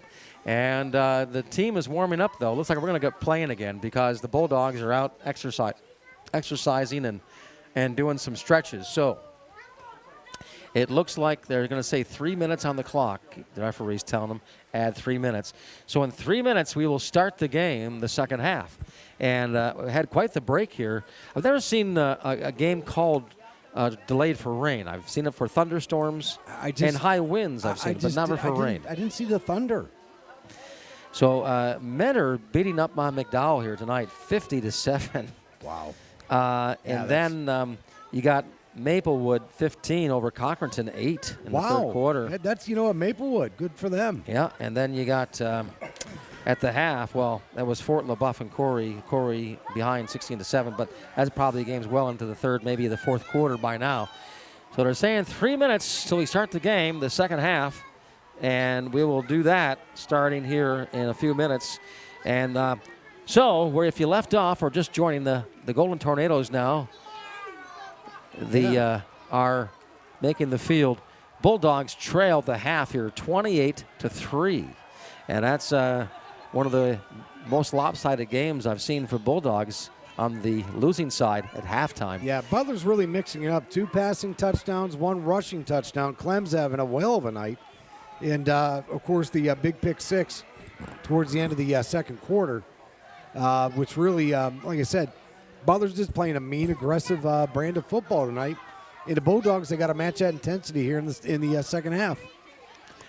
So tonight, the Bulldogs are coming in tonight 2-0, but they risk a loss here against Butler the Golden Tornadoes, which are a 5A team, Bulldogs 4A.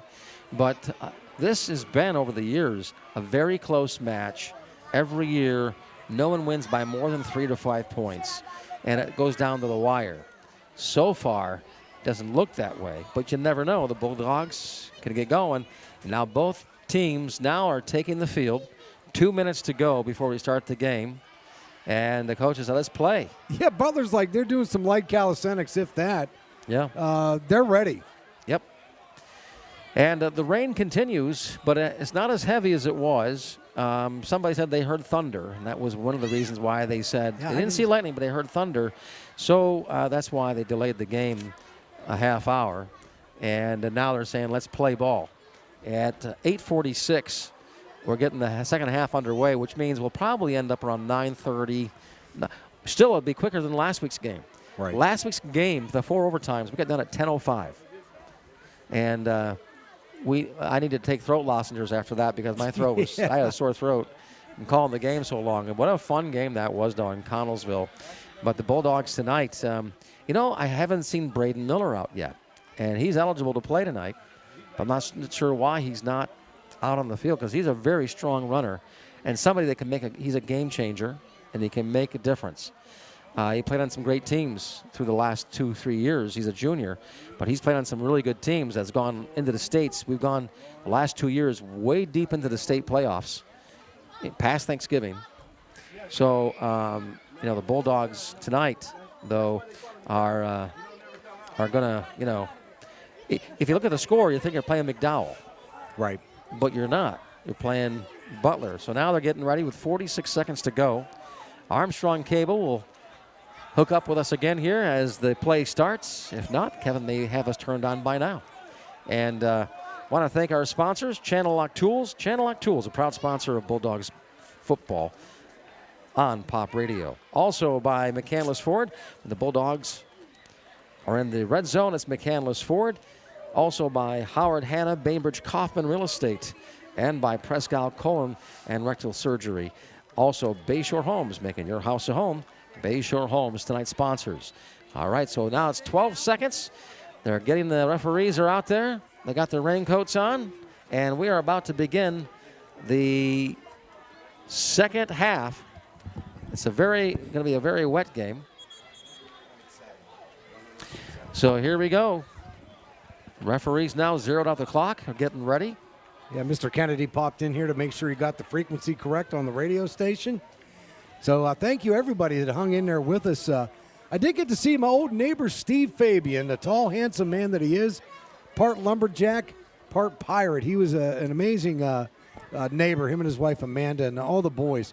They had 4 sons, Jim. Wow. That's right. And my 4 sons. That's right. And one of them's out there playing, Ryan Fabian, playing starting for the Meadville Bulldogs, a lineman. All right, so here we go. It's going to be Butler kicking off to the Bulldogs. We're going to receive as we get the second half underway here at Bender Field. Bulldogs trail 28-3. That really cooled down, too, out there, didn't it? It did. Actually, the temperatures dropped. That's a very cold 68 degrees, actually, on my phone. Oh, up here it it's says 68, but it's probably 62, well, it's saying the 63 68. The Weather Channel is saying 68, I think, but looks like it's 64 degrees. And the Golden Tornadoes kick it off. The Bulldogs receive at their own 15. Drop the ball. Fumbled it and recovered by Butler at the 20-yard line. Bulldogs cough it up on the 20-yard line. It'll be 1st and 10 for the Tornadoes on the Bulldogs' 20-yard line. Yeah. To start off the second half. Not starting off good here, Lon. Yeah, Kevin Shriver, 5'9" sophomore, getting some playing time on special teams, grabs himself a fumble-rooski. Maybe get his name in the paper for that, but that's how you get prom dates, Jim. All right. Yeah, I like your analysis there. Yes, that's you make the big plays, you get prom dates. You know, that's how it works. It's nature. So here we go. The Bulldogs 1st and 10 on their own 20. Actually, I'm sorry. It's Butler 1st and 10 on the Bulldogs' 20-yard line. They're already in the red zone on a fumble by the Bulldogs. Oh, high snap over the quarterback's head, and Bulldogs get it back. He's not touched. Oh, no. They say down. He was down at the 30-yard line. So what of a turn of events here? What would you? It's kind of a crazy beginning to the game here, where Bulldogs cough it up on the 20, and now bad snap. Butler coughs it up on the 30-yard line. Nice recovery by the Bulldogs. The Bulldogs dodge a bullet there. I want to say that was number 16. Hodgkins, is that correct? So now the Bulldogs will have the ball back, 1st and 10 on their own 30-yard line. 11:49, third quarter after that 30-minute rain delay. Score 28 for Butler, 3 for the Bulldogs. Bulldogs' only points tonight are a kick, field goal. So it is A.J. Filippa, the quarterback, takes the snap under center, gets it off to Jacoby Thompson. He takes it up to about the 23-yard line, and about a 3-yard gain in the play for the Bulldogs. All right, a little nice 3-yard run, get things started. You know what, get your feet underneath yourself, find the grip, and that's the thing, playing on this kind of turf, you got to find where your feet are comfortable and your cutting ability. It's slippery out there. It is, yeah. That turf is a slippery turf when it's wet. I mean, it was pouring rain. It's still raining, but it's not as heavy. It's a lighter rain. So we resume play. 11:16 to go, third quarter. Bulldogs now have the ball, 2nd and 7 on their own 33. A.J. Filippa takes a snap under center, hands it off to Jacoby Thompson. He gets stopped at about the 31-yard line, maybe a yard. No, he's still going. Oh, you got a massive pile of humanity. Oh, a nice second effort by the Bulldogs gets him down to the 35-yard line. And that'll make it 3rd down and 5. Every little bit's going to help here, Jim, in the Meadville Bulldog ground game. Boy, it'd be nice to pick up a first down on their first possession here on the ground to get that confidence going. They need it. They're down 25 points. 3rd down and 5 for the Bulldogs on their own 35-yard line. As the rain has subsided here, still kind of a slippery turf out there. And I think they wear different cleats when it gets slippery like this. Yes, they can swap those out. A.J. Filippa takes the snap under center, hands it off, up the middle. Bulldogs take it up to the 36-yard line. Couldn't. And Clems with a tackle, who's the running back who's helped. He's the one to tackle on defense. And that was Jordan Lawrence with a carry and about a 1-yard gain on the play. And Clems came all the way from the near side to the far side to make that tackle. This kid is an athlete. So now the Bulldogs will probably punt this away. 4th and 5 on their own 37. Going to punt this away. Again, the kicker we have, he's got a heck of a foot. Can kick that ball. Simon Farley Jackson here, who's a senior, 6 foot tall, 170. He's been kicking 2 punts tonight, both 50 yards. He gets the ball, their own 25. What a kick. Beautiful punt. Wow. And he kicks it about 55, 60, 65-yard punt. Down to the 11-yard line. Down the Jim. 11-yard line. What a kick by Simon Farley Jackson to put it back into Tornado territory. Got a marker down, and I think that's going to go against Butler. That was in the backfield. We'll see what it does. See who gets the foul on this. Bulldogs still trail 28-3. 9:29 to go in Q3. Got a hold. A holding against Butler, you're right. And add another 10 yards to that, puts them back to the 1-yard line, it should. Unless they go from the place of the foul. I'm thinking, though, it goes from where it goes out of bounds on the kick. We'll find out where the referees, where they say it should be. If it is the 1-yard line, that's way deep and good advantage for the Bulldogs. Yeah, we'll the original penalty the would be from the point of the foul. Yeah. On the kickoff, but like I said, I don't think they're going to be able to advance, if not half the distance. Half could be. So they're saying now it's going to be at the 11-yard line, and they march in the back. You're right, probably halfway to the goal line, and they do to the 6-yard line. 5-yard line, so it'll be first and 10 for Butler on their own 5-yard line. They're replacing the balls quite a bit, wiping them off. Very slippery. So first down, it's first and 10 for Butler on their own 5. They hand it off, and up to Clems, gets it up to the 10-yard line. 5-yard gain of the play for the Tornadoes. Yeah, nice inside tackle by the Bulldogs. Good pursuit from the edges. Again, if you hold Clems to 3 to 4 yards, you're doing a good job tonight. Probably what's going to happen here, you're going to see, because they don't need to score, so to run the ball. Keep getting first down, run the ball, take a lot of time off the clock. That happened last week. Connellsville was very good at doing that last week against the Bulldogs in the first half of the game. They take the snap. Again, Clems takes it up the middle, and he takes it maybe 2-yard gain of the play. It'll be third down and about 3 to go, nice 4 to go. Meadville, yeah. Yep. So Bulldogs third down, and they place the ball at the 13-yard line. So second down and 3 for the Tornadoes. Third down and 3 for the Tornadoes on their own 13-yard line. Boy, working the O-line and working the D-line. This is grunt work weather for those young kids. Shotgun snap for Butler. Quarterback passes it in the ends, passes it into the 15-yard line and broken up by the Bulldogs. Nice defense. And no gain on the play. Brings on a 4th down and 3. Now they will punt away to the Bulldogs. Bulldogs should have good position here as they're going to punt this ball. The kicker will be back at his own 5-yard line to punt this away for Butler. Yeah, nice 3 and out. If I'm Coach Collins, I'm rushing the house. This is an opportunity right now with them pinned back. Get the edges, get your speed in there, and rush the house. You've got nothing to lose at this point. Punter back on the goal line for Butler. Bulldogs at their own 45 to receive the ball. Yeah, this should be a Jacoby jailbreak. Thompson, I believe, back to receive. The snap is up, and a bad punt into the end zone. It goes, and they pick it up, and that should be down. That's a safety. That's a safety. And they'll get the ball back. And they get the ball back. That is a safety call. So the Bulldogs score 2 points on a safety, and they'll get the ball back. Boy, nice block punt by the Bulldogs. Lonnie Boy called it. I called for the jailbreak, and I got it, Jim. That's just what the doctor ordered. Now, a quick punt out will get the Bulldogs the ball back, and you know what? They could be back in business.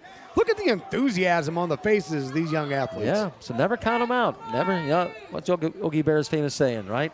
It's not over till it's over. Ain't over till it's over. So 28-5 now. The Bulldogs trail by 23 with 8:10 to go in the third quarter. And this is when last week when the Bulldogs were down by 28-6, 22 points. They came back to win that game. They were down almost exactly the same amount of points last week at this time. So they can do it. Because last week it was 6 minutes to go. We were down 22 points. We came back to win. The only thing we need is a drop kick now. We've got a safety, defensive touchdown, pass, and rush. So we need a couple of mental wins, and that right there is a big mental win. That's a huge mental win. Yes, absolutely. So now the Bulldogs get the ball back after a safety, after a block punt, and they took down the kicker in the end zone. So now the Bulldogs get 2 points on the board and the ball back. I'd like to give a hats off to one of our great commissioners here in Crawford County, Eric Henry, who's listening. No, I'm not wearing a Patriots jersey. This is a 104.5 hoodie. Ah, got the official hoodie, huh? That's right. He's a big Tom Brady guy.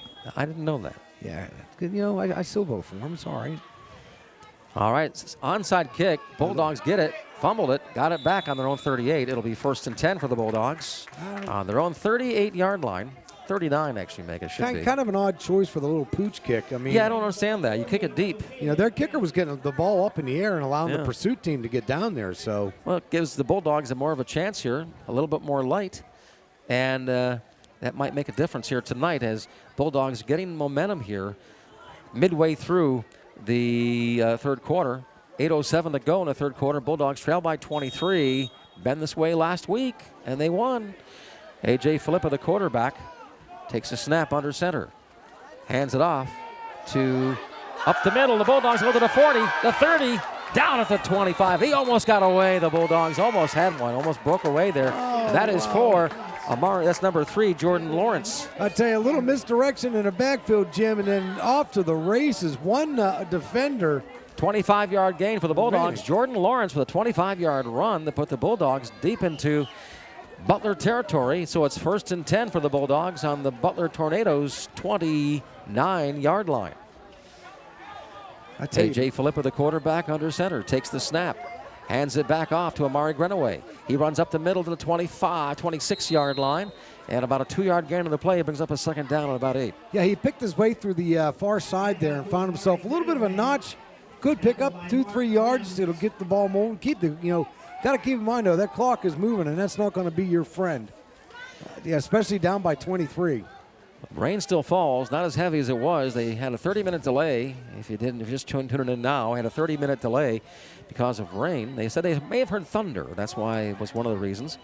But because I've never seen a football game delayed for rain. Lightning I have, but not rain.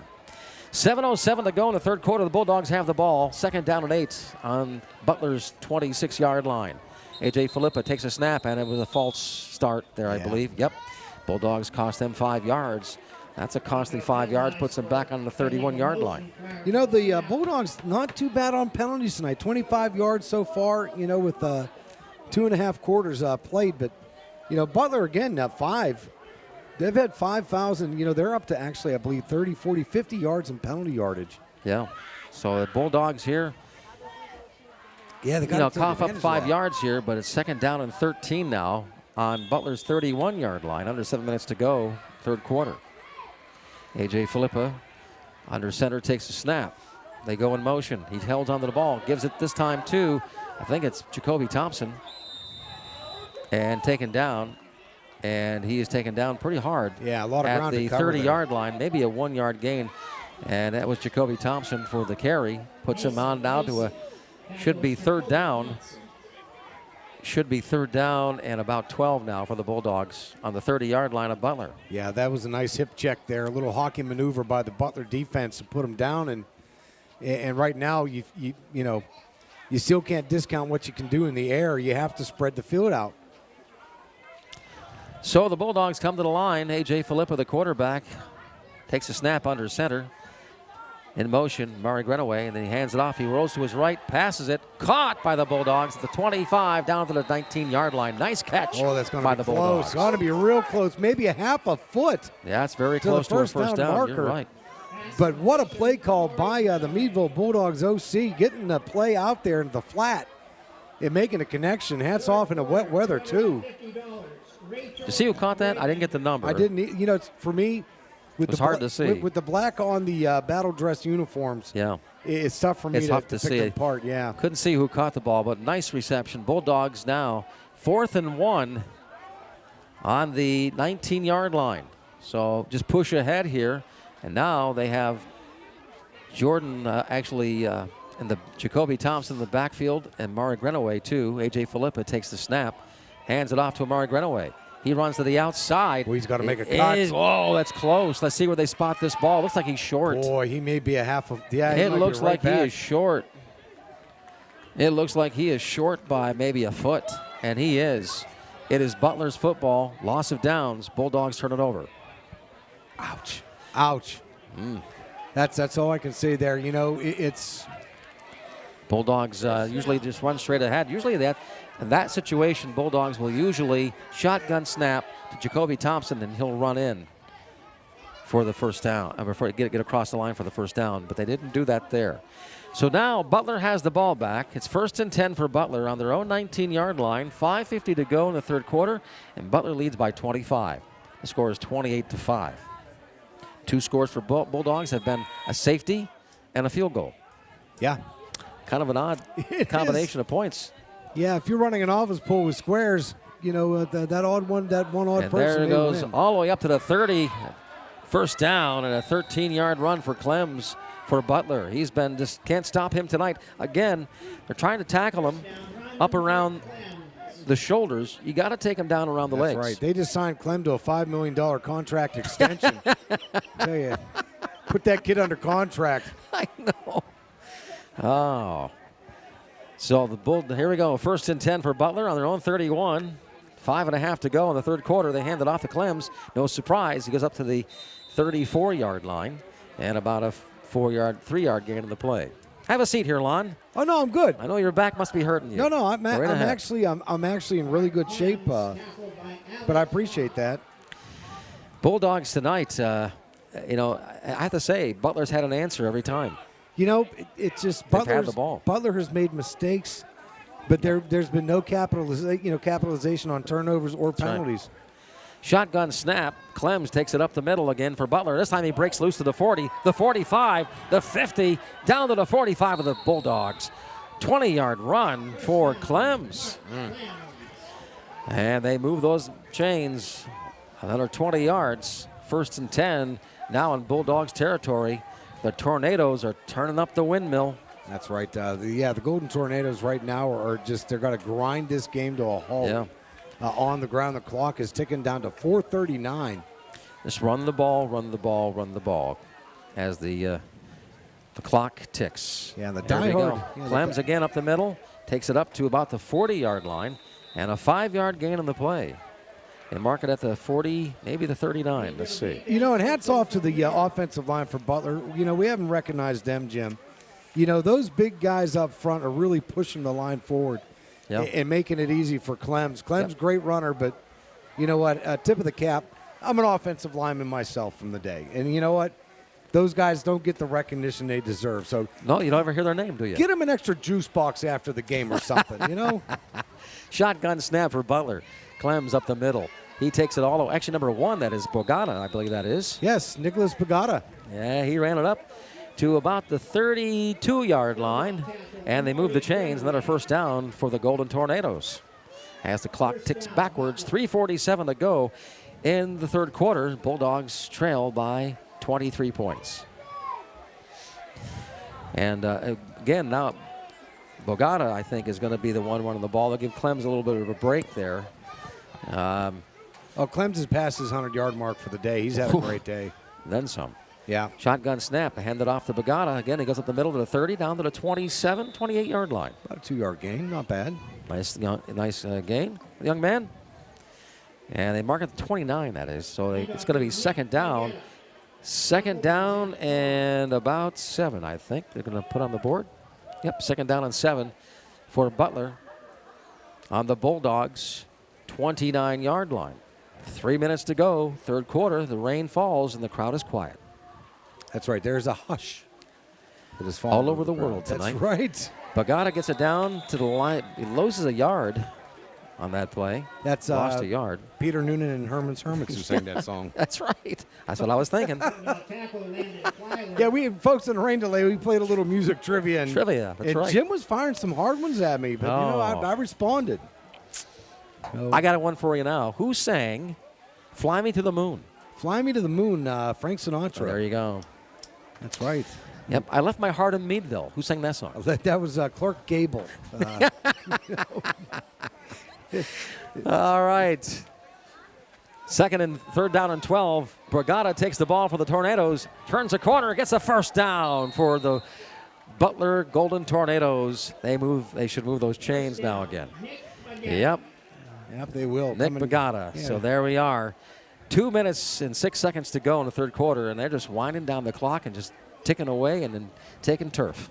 Butler has been very impressive tonight and just has an answer every time the Bulldogs thought they had an opportunity. They took it away. Right, and hopefully the Bulldogs can prevent this from going to Shotgun snap for Butler. Bogata takes it up the middle, takes it up to the 15, maybe to the 14. First down. No, close to it. We have 14, so it's about 3 yards short of a first down. Yeah.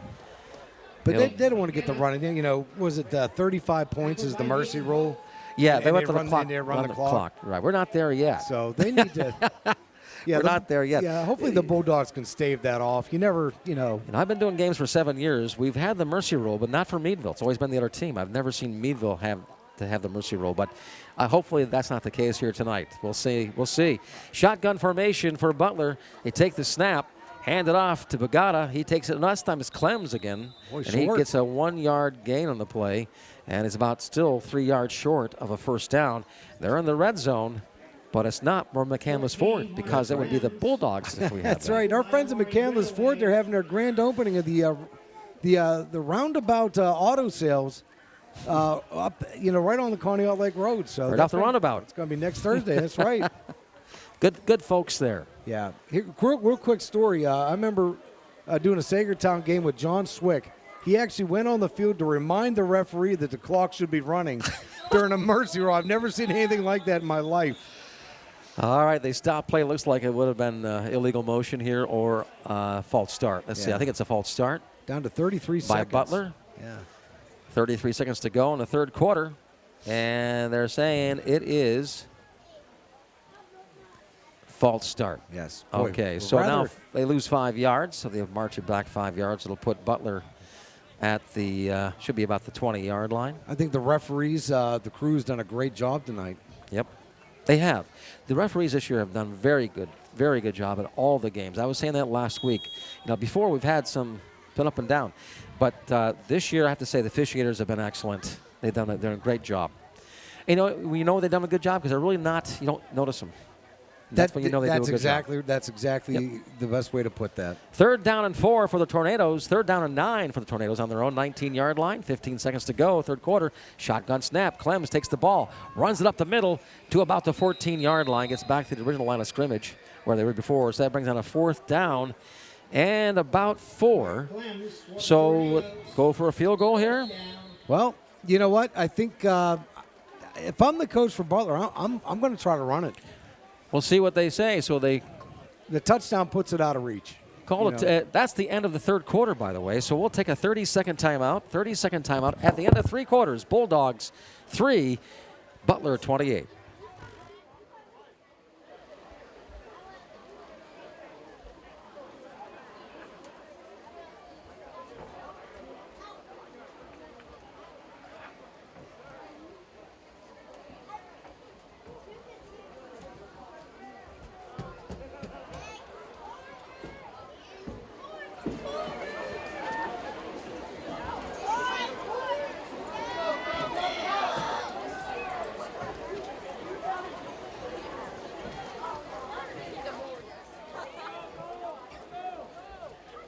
In for Andrew Amato tonight is Lon Wilson, who is helping me out tonight as we doing a great job, by the way, Lon. Thank you very much as he puts his headphone on. I appreciate that. I appreciate you asking me. I know I was your 4th choice, but I appreciate you going down the. You opened up your Rolodex. No, he can't make it. No, he can't make Lon it. can make it. That's right. He's not alive anymore. He's in jail. Oh, let's get Lon. Yes. All right, the last 12 minutes of the game, and we're at 9:12, so this game will probably end up around 9:35 or so. But the Bulldogs down by 25, and the Tornadoes have the ball. 4th down and 4 on the Bulldogs' 14-yard line. Shotgun snap. The quarterback rolls to his right, looks into the end zone. He presses it down, and is it in? It is close, I think, down at the 1-yard line. What a throw by the quarterback for Butler, Alex Teff, with a 10-yard throw. Hits his guy right down there on the 1-yard line, and it'll be 1st and goal on the 1. Yeah, for Butler. Teff has played a smart game tonight. He's worked to the strengths. His arm has been accurate. He's been solid. He's been very solid tonight, Jim. So now they got 4 chances to get it in the end zone from 1 yard. The rain picks up again. Clems takes the ball, runs it in for a touchdown. Yeah, that'll be Clem's 2nd touchdown of the of the evening. 34-5 now. The Bulldogs down by 29 points. Extra point will make it 30. It's been a long time since the Bulldogs have been behind by 30 points. Yeah. Even against McDowell last year, we lost by 14. You know, they can call this a one-off night. Yep. Get back into the the locker room, talk it out, and forget about it. You know, learn from the tape, and then, you know, you get ready for the next. They got a big game coming up next week. So against Oil City, we're going to be in Oil City for the Oilers. Take on the Bulldogs in Oil City next Friday night. The extra point is up, and it looks good, and it is. Bulldogs now behind by 30 points. 35-5 is the score. 30-second timeout. Back after this on Pop Radio and Armstrong's Neighborhood Channel.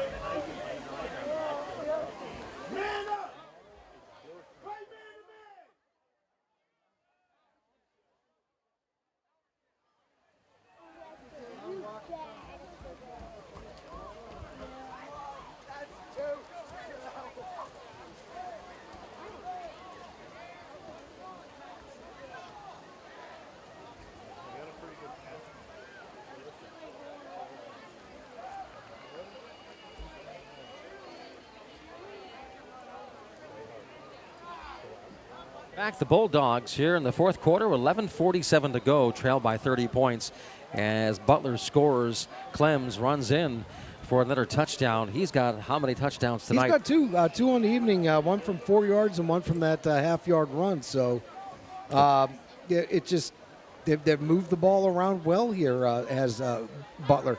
You know, Jacob Collinger had the first touchdown pass at 8:56 in the first. So, and again, who was that? Preston Simcoe, actually. Butler with an onside kick here. Bulldogs get it at their own 33 and take it down. So it'll be 1st and 10 for the Bulldogs from their own 33 as the rain starts to pick up again. Temperatures really cooled down out there. It feels more fall-like right now. I smell the wet leaves out there. Yes, the wet leaves. And I tell you, the smell of fall. Yeah, anybody that lives near Meadville proper on the outskirts, the falling of the leaves is beautiful. You love it for about 5 minutes. Right.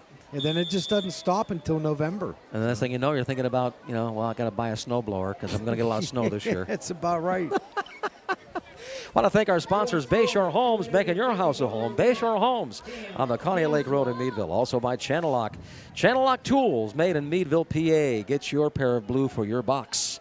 Channel Lock Blue. I got at least 20 pairs. All right, so here we go. The Bulldogs, 1st and 10 on their own 33. Almost bad snap. Bulldogs get it back, and they get back. They lose 2 yards on the play. Wow, he took a belt. He took a belt for it too. And you know what? That's the toughness that you need if you're going to play the position of quarterback. He had a mishandle, tried to run it out to the outside on the far side, and pursuit there. Number 40 for Butler just came in and just he gave him a Facebook friend request, Jim. That was Bo Burchett. Yep, what a play. He's a big hitter. He's had some big hits tonight. So 2-yard loss on the play for the Bulldogs brings up a 2nd down and 12 from their own 31. 11 minutes to go in the game. The Bulldogs trail by 30. And under snap, A.J. Filippa, the quarterback, under center for the Bulldogs. They go into motion, hand it off.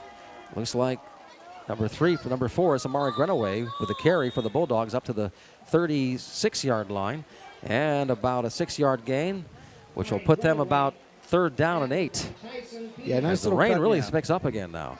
It is. It's dripping down again pretty hard. So Eisenhower beats Iroquois tonight 7-0 in that game. And then fourth quarter, look at this. Titusville 29, Grove City 7. What happened there? You know what? Grove City usually is a very good team. The Golden Eagles? I don't know, but good for Titusville. That's a big win. 3rd down and 7 for the Bulldogs on their own 36. They run it up the middle. They get up to about the 39-yard line. And about a 2-yard gain on the play. 33-yard, bring down a 4th down now. And about 5 for the Bulldogs with 10 minutes to go in the game. Now this field, I've been down there after it rains, and it's very, very slippery. Sloshy, They actually have a giant squeegee. Yes. That just pushes the water out. On this new field that they put in about 8-9 years ago. It costs a few bucks to put a field in like that, Jim. Yep, and generosity of people around the area made that possible. Bulldogs under snap, hand it off. This is Jacoby Thompson, I believe. Yes, he is. And he takes the ball up to the 41-yard line. Yeah, I'm going to call out a number there. That number 23. For Butler? Yeah, that for is Butler. Ethan DeLis. Yeah. I'll tell you what, textbook, ladies and gentlemen, if you got a young kid playing football, watch that tackle, how he put the head down into the knees and kept driving and grinding with his legs.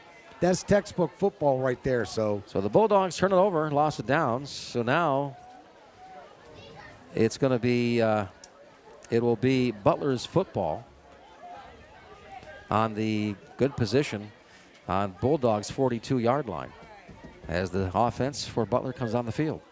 Yeah, I expect to see more running game from the Golden Tornadoes here. Stop the clock at 9:30 as the change teams. So now Bulldogs down by 30, 35-5. Bulldogs, it's been a while since they've had a game where they're down by 30 points this late in the game. But you got a 5A team against a 4A team. You got a very good team this year. So now it's a new quarterback, number 1, Nico Bagata. Actually, he was running. Now he's in for quarterback. Shotgun formation for Butler. They run it up the middle, and they get to about a yard on the play. So now they're putting in their second-string players, at different positions and trying it out. Why not? You're 30 points up, 9 minutes to go. The crowd is very quiet. Who's left here? A lot of them left because of the rain. And it's been a long, cold, rainy night. Right, and these are tough ones. You add the elements in. Being down by 30 points, it hurts a little bit extra. Yeah. There's no juice box that's going to make you feel better. The rain feels a little harder, too. Right. Shotgun snap. Butler takes it up the middle to the 40. Down at the 36-yard line, about a 5-yard gain on the play. 6-yard gain on the play for Butler. That's number 22. He's had two good carries there. Number 22 for the Golden Tornadoes. That's that's Irapino, Leo Irapino. And hopefully I'm pronouncing easy for you that to correctly. say. Yeah. 9:20 is the time. You're saying, why is the game still being played? That's because we had a half-hour rain delay for the game, and it's actually about a 45-minute delay. On top of that, halftime. The Butler marching band refused to get off the field. That's right. Almost got a penalty. Yes. Shotgun snap for Butler. Bagata takes it himself, and he loses a yard on the play. Nice stop by the Bulldogs. Very nice stop. Bulldogs are looking tough right now on defense. Yeah. And that was number 58 for the Bulldogs. He's revved up. He stopped him. And that was number 58, I believe, if I'm reading the numbers right. I think that is correct. So now the Bulldogs, referees there saying stop the clock at 7:50 in the game. We got some laundry on the field there. What's going on? Yeah, there's a penalty, a flag thrown down. So we'll see. It looks like it's against Butler. They're facing that way.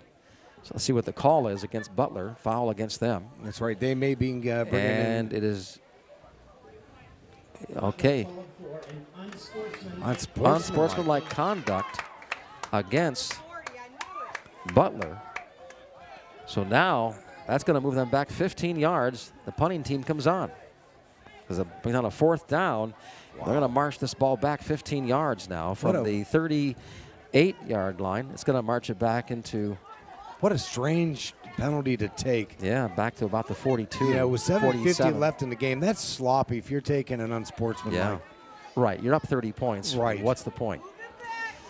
So it takes it all the way back to the 41-yard line. Those are the ones that give coaches toothaches. 41. Yeah. They get a toothache when something like that happens. Harbor Creek beats Northeast tonight, 49-10. Not too close there. Very dominant, yeah. Harbor Creek they've had good teams and then not so good teams, but they took Meadville out of the playoffs about 4 years ago. Isn't that the truth? High snap, Bogata the kicker again. Bad kick, actually, but actually not bad because it's rolling, so actually a decent kick. It wasn't very nice to look at, but I was afraid it was going to hit the Meadville player on the receiving team, because then it becomes a live ball. That wasn't a very nice looking kick, but it was effective. It was efficient. It's right, because it went all the way down to the, where do they spot the ball here? To the 20, the 17-yard line. So really that was a very good kick, even though that didn't look like a good kick. Sometimes, you know what? When they read it in the scorebooks of history, it'll look like a really nice punt. So. Yep. So now it's going to be 1st and 10 for the Bulldogs to get the ball back on their own 17-yard line. They're down by 30 with 7:29 to go in the game.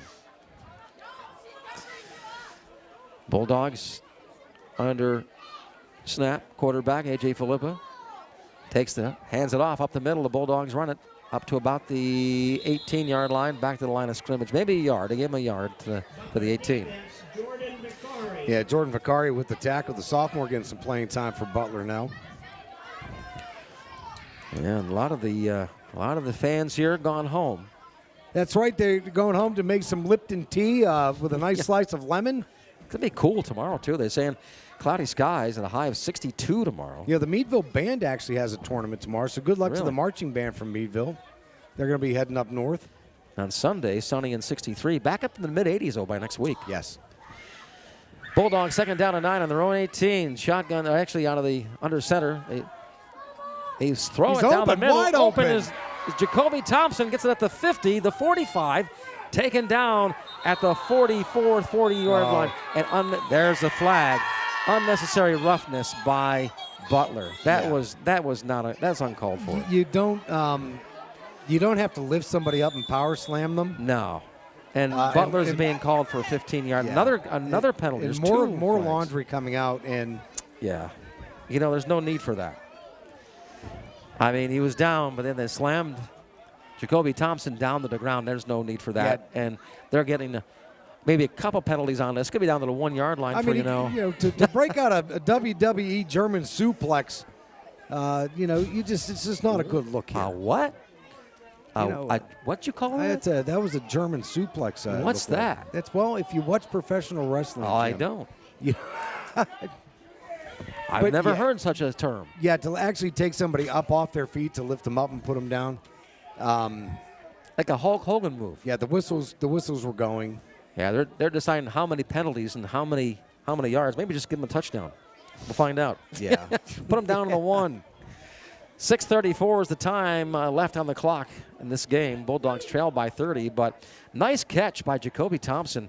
Nice throw by A.J. Filippa. It was about a 30-yard throw from the 20 down to the 50, and then Jacoby Thompson takes it down to the 43, 44-yard line, and he gets slammed down for no reason. Didn't have to do that.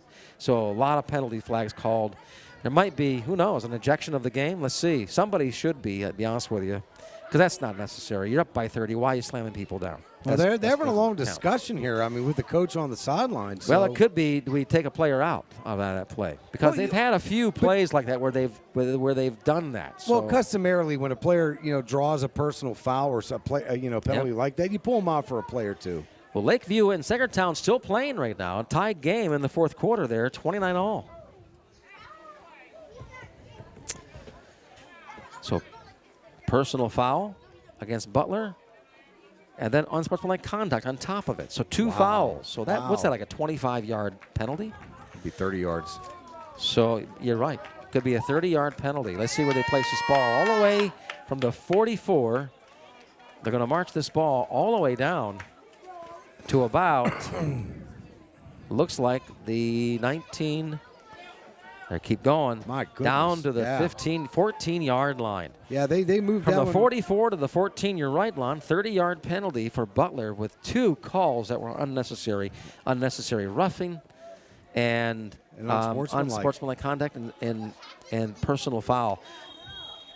So now the Bulldogs, 1st and goal in the red zone, brought to you by McCandless Ford. When the Bulldogs in the red zone, it's McCandless Ford. 1st and 10 on the 14. Bulldogs throw it. Jacoby Thompson gets it, turns the corner, and does he get in? It's close. It looks like he's touchdown, Jacoby Thompson. Jacoby Thompson from the McCandless Ford red zone puts it in, keeps those legs grinding to the outside, and you know what? Actually, I'm taking that back. It's Amari Grenaway. Oh, is that Grenaway who made the touchdown? Number 4, it looked like number 7. It's hard to read the jerseys. Camo. The camo makes also makes the numbers hard to read. It's very difficult. It camouflages the numbers, especially for someone like myself. You know. That was Amari Grenaway. Nice play by Amari. He's had some strong plays last week, especially had some really good runs and touchdown he had last week. But right tonight he turned the corner, got him in the end zone, Bulldogs now 11 points. Their first touchdown of the night at 6:15 to go in the game.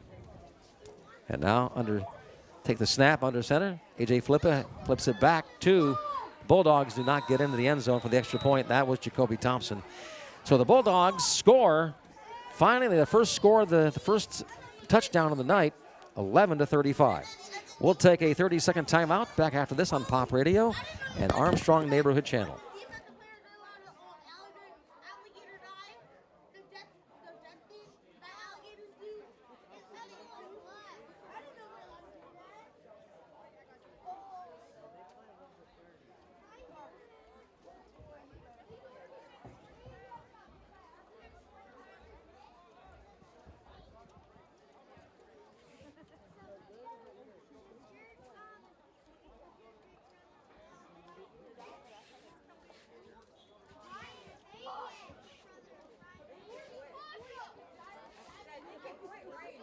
I want to thank our sponsor, Channel Lock Tools, a proud sponsor of Bulldog Sports on Pop Radio. Thank you for being a sponsor all season long for football and basketball.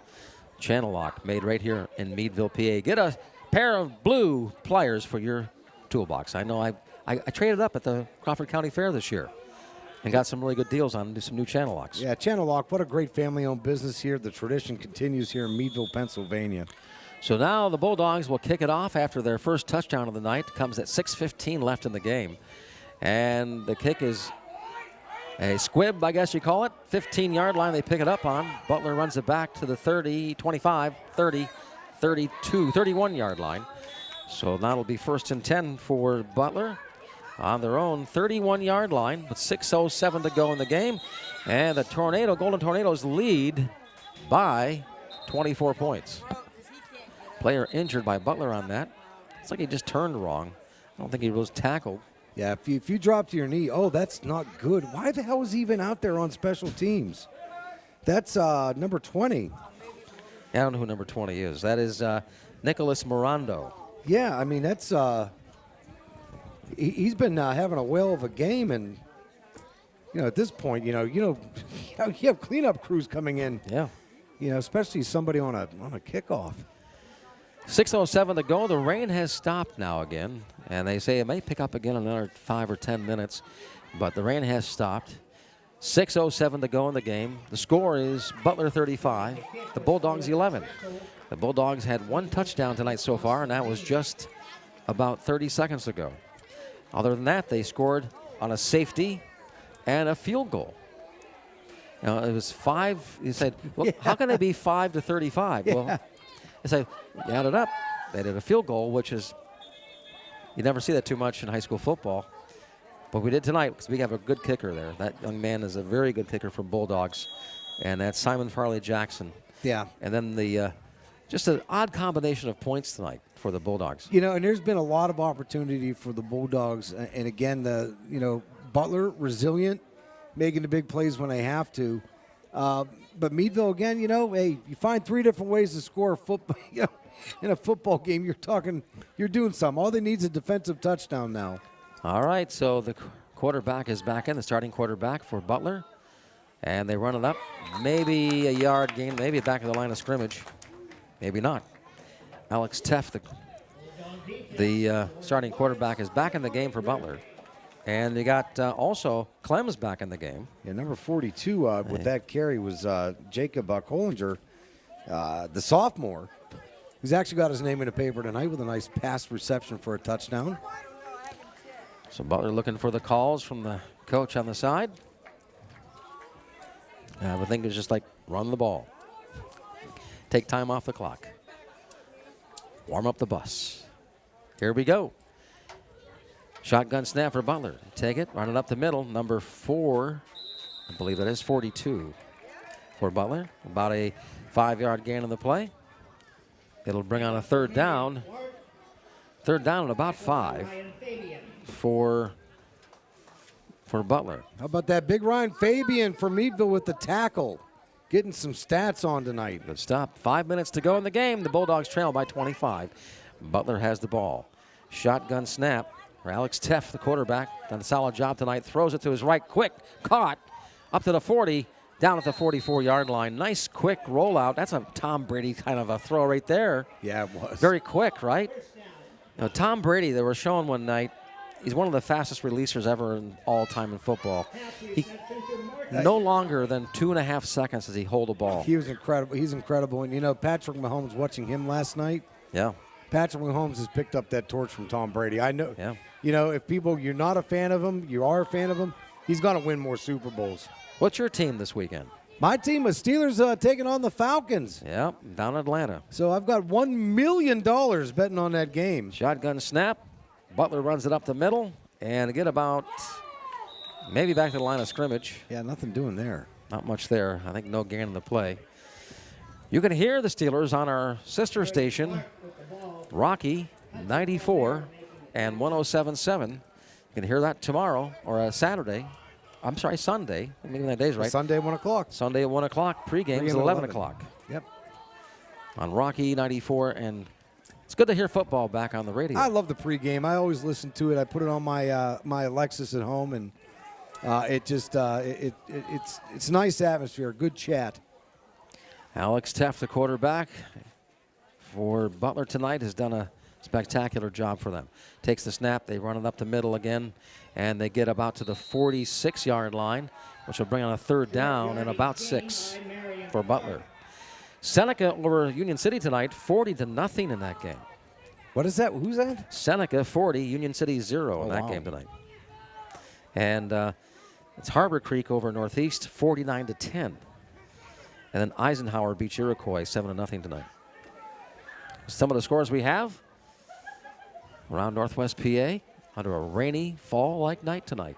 2:52 to go in the game. Yeah. The Bulldogs down by 25. Yeah, the rain picking up a little bit more right now. The shotgun snap. Quarterback rolls to his right, hands it off up the middle, and close to a first down. Stopped at the Bulldogs' 49-yard line, about a 2 yard short of a first down, which brings on a fourth down. I would run it here. Yeah, why not? Coming down to the 2-minute 30-second mark. Yep, just run the time off the clock.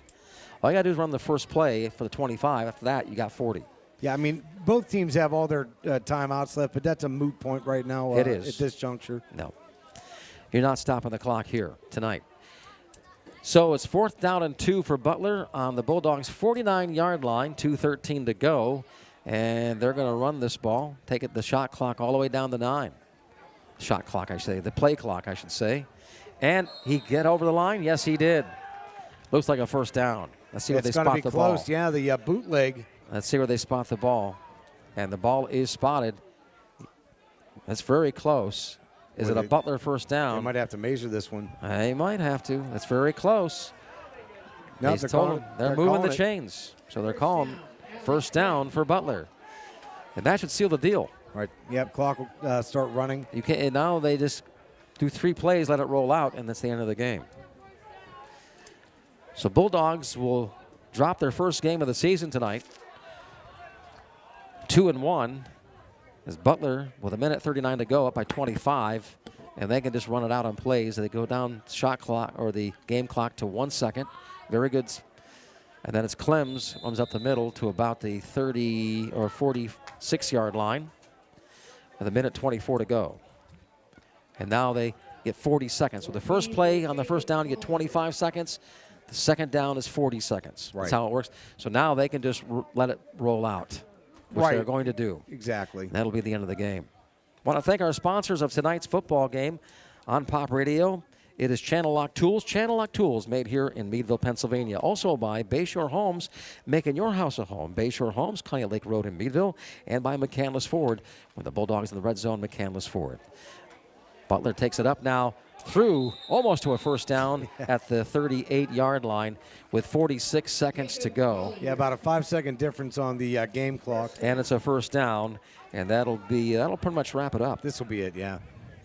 Also, don't forget about our Jobtoberfest coming up on September 26th at Active Aging in Meadville. You know all about that, Lon. That's right, Jobtoberfest, Community Center, Active Aging, September 26th.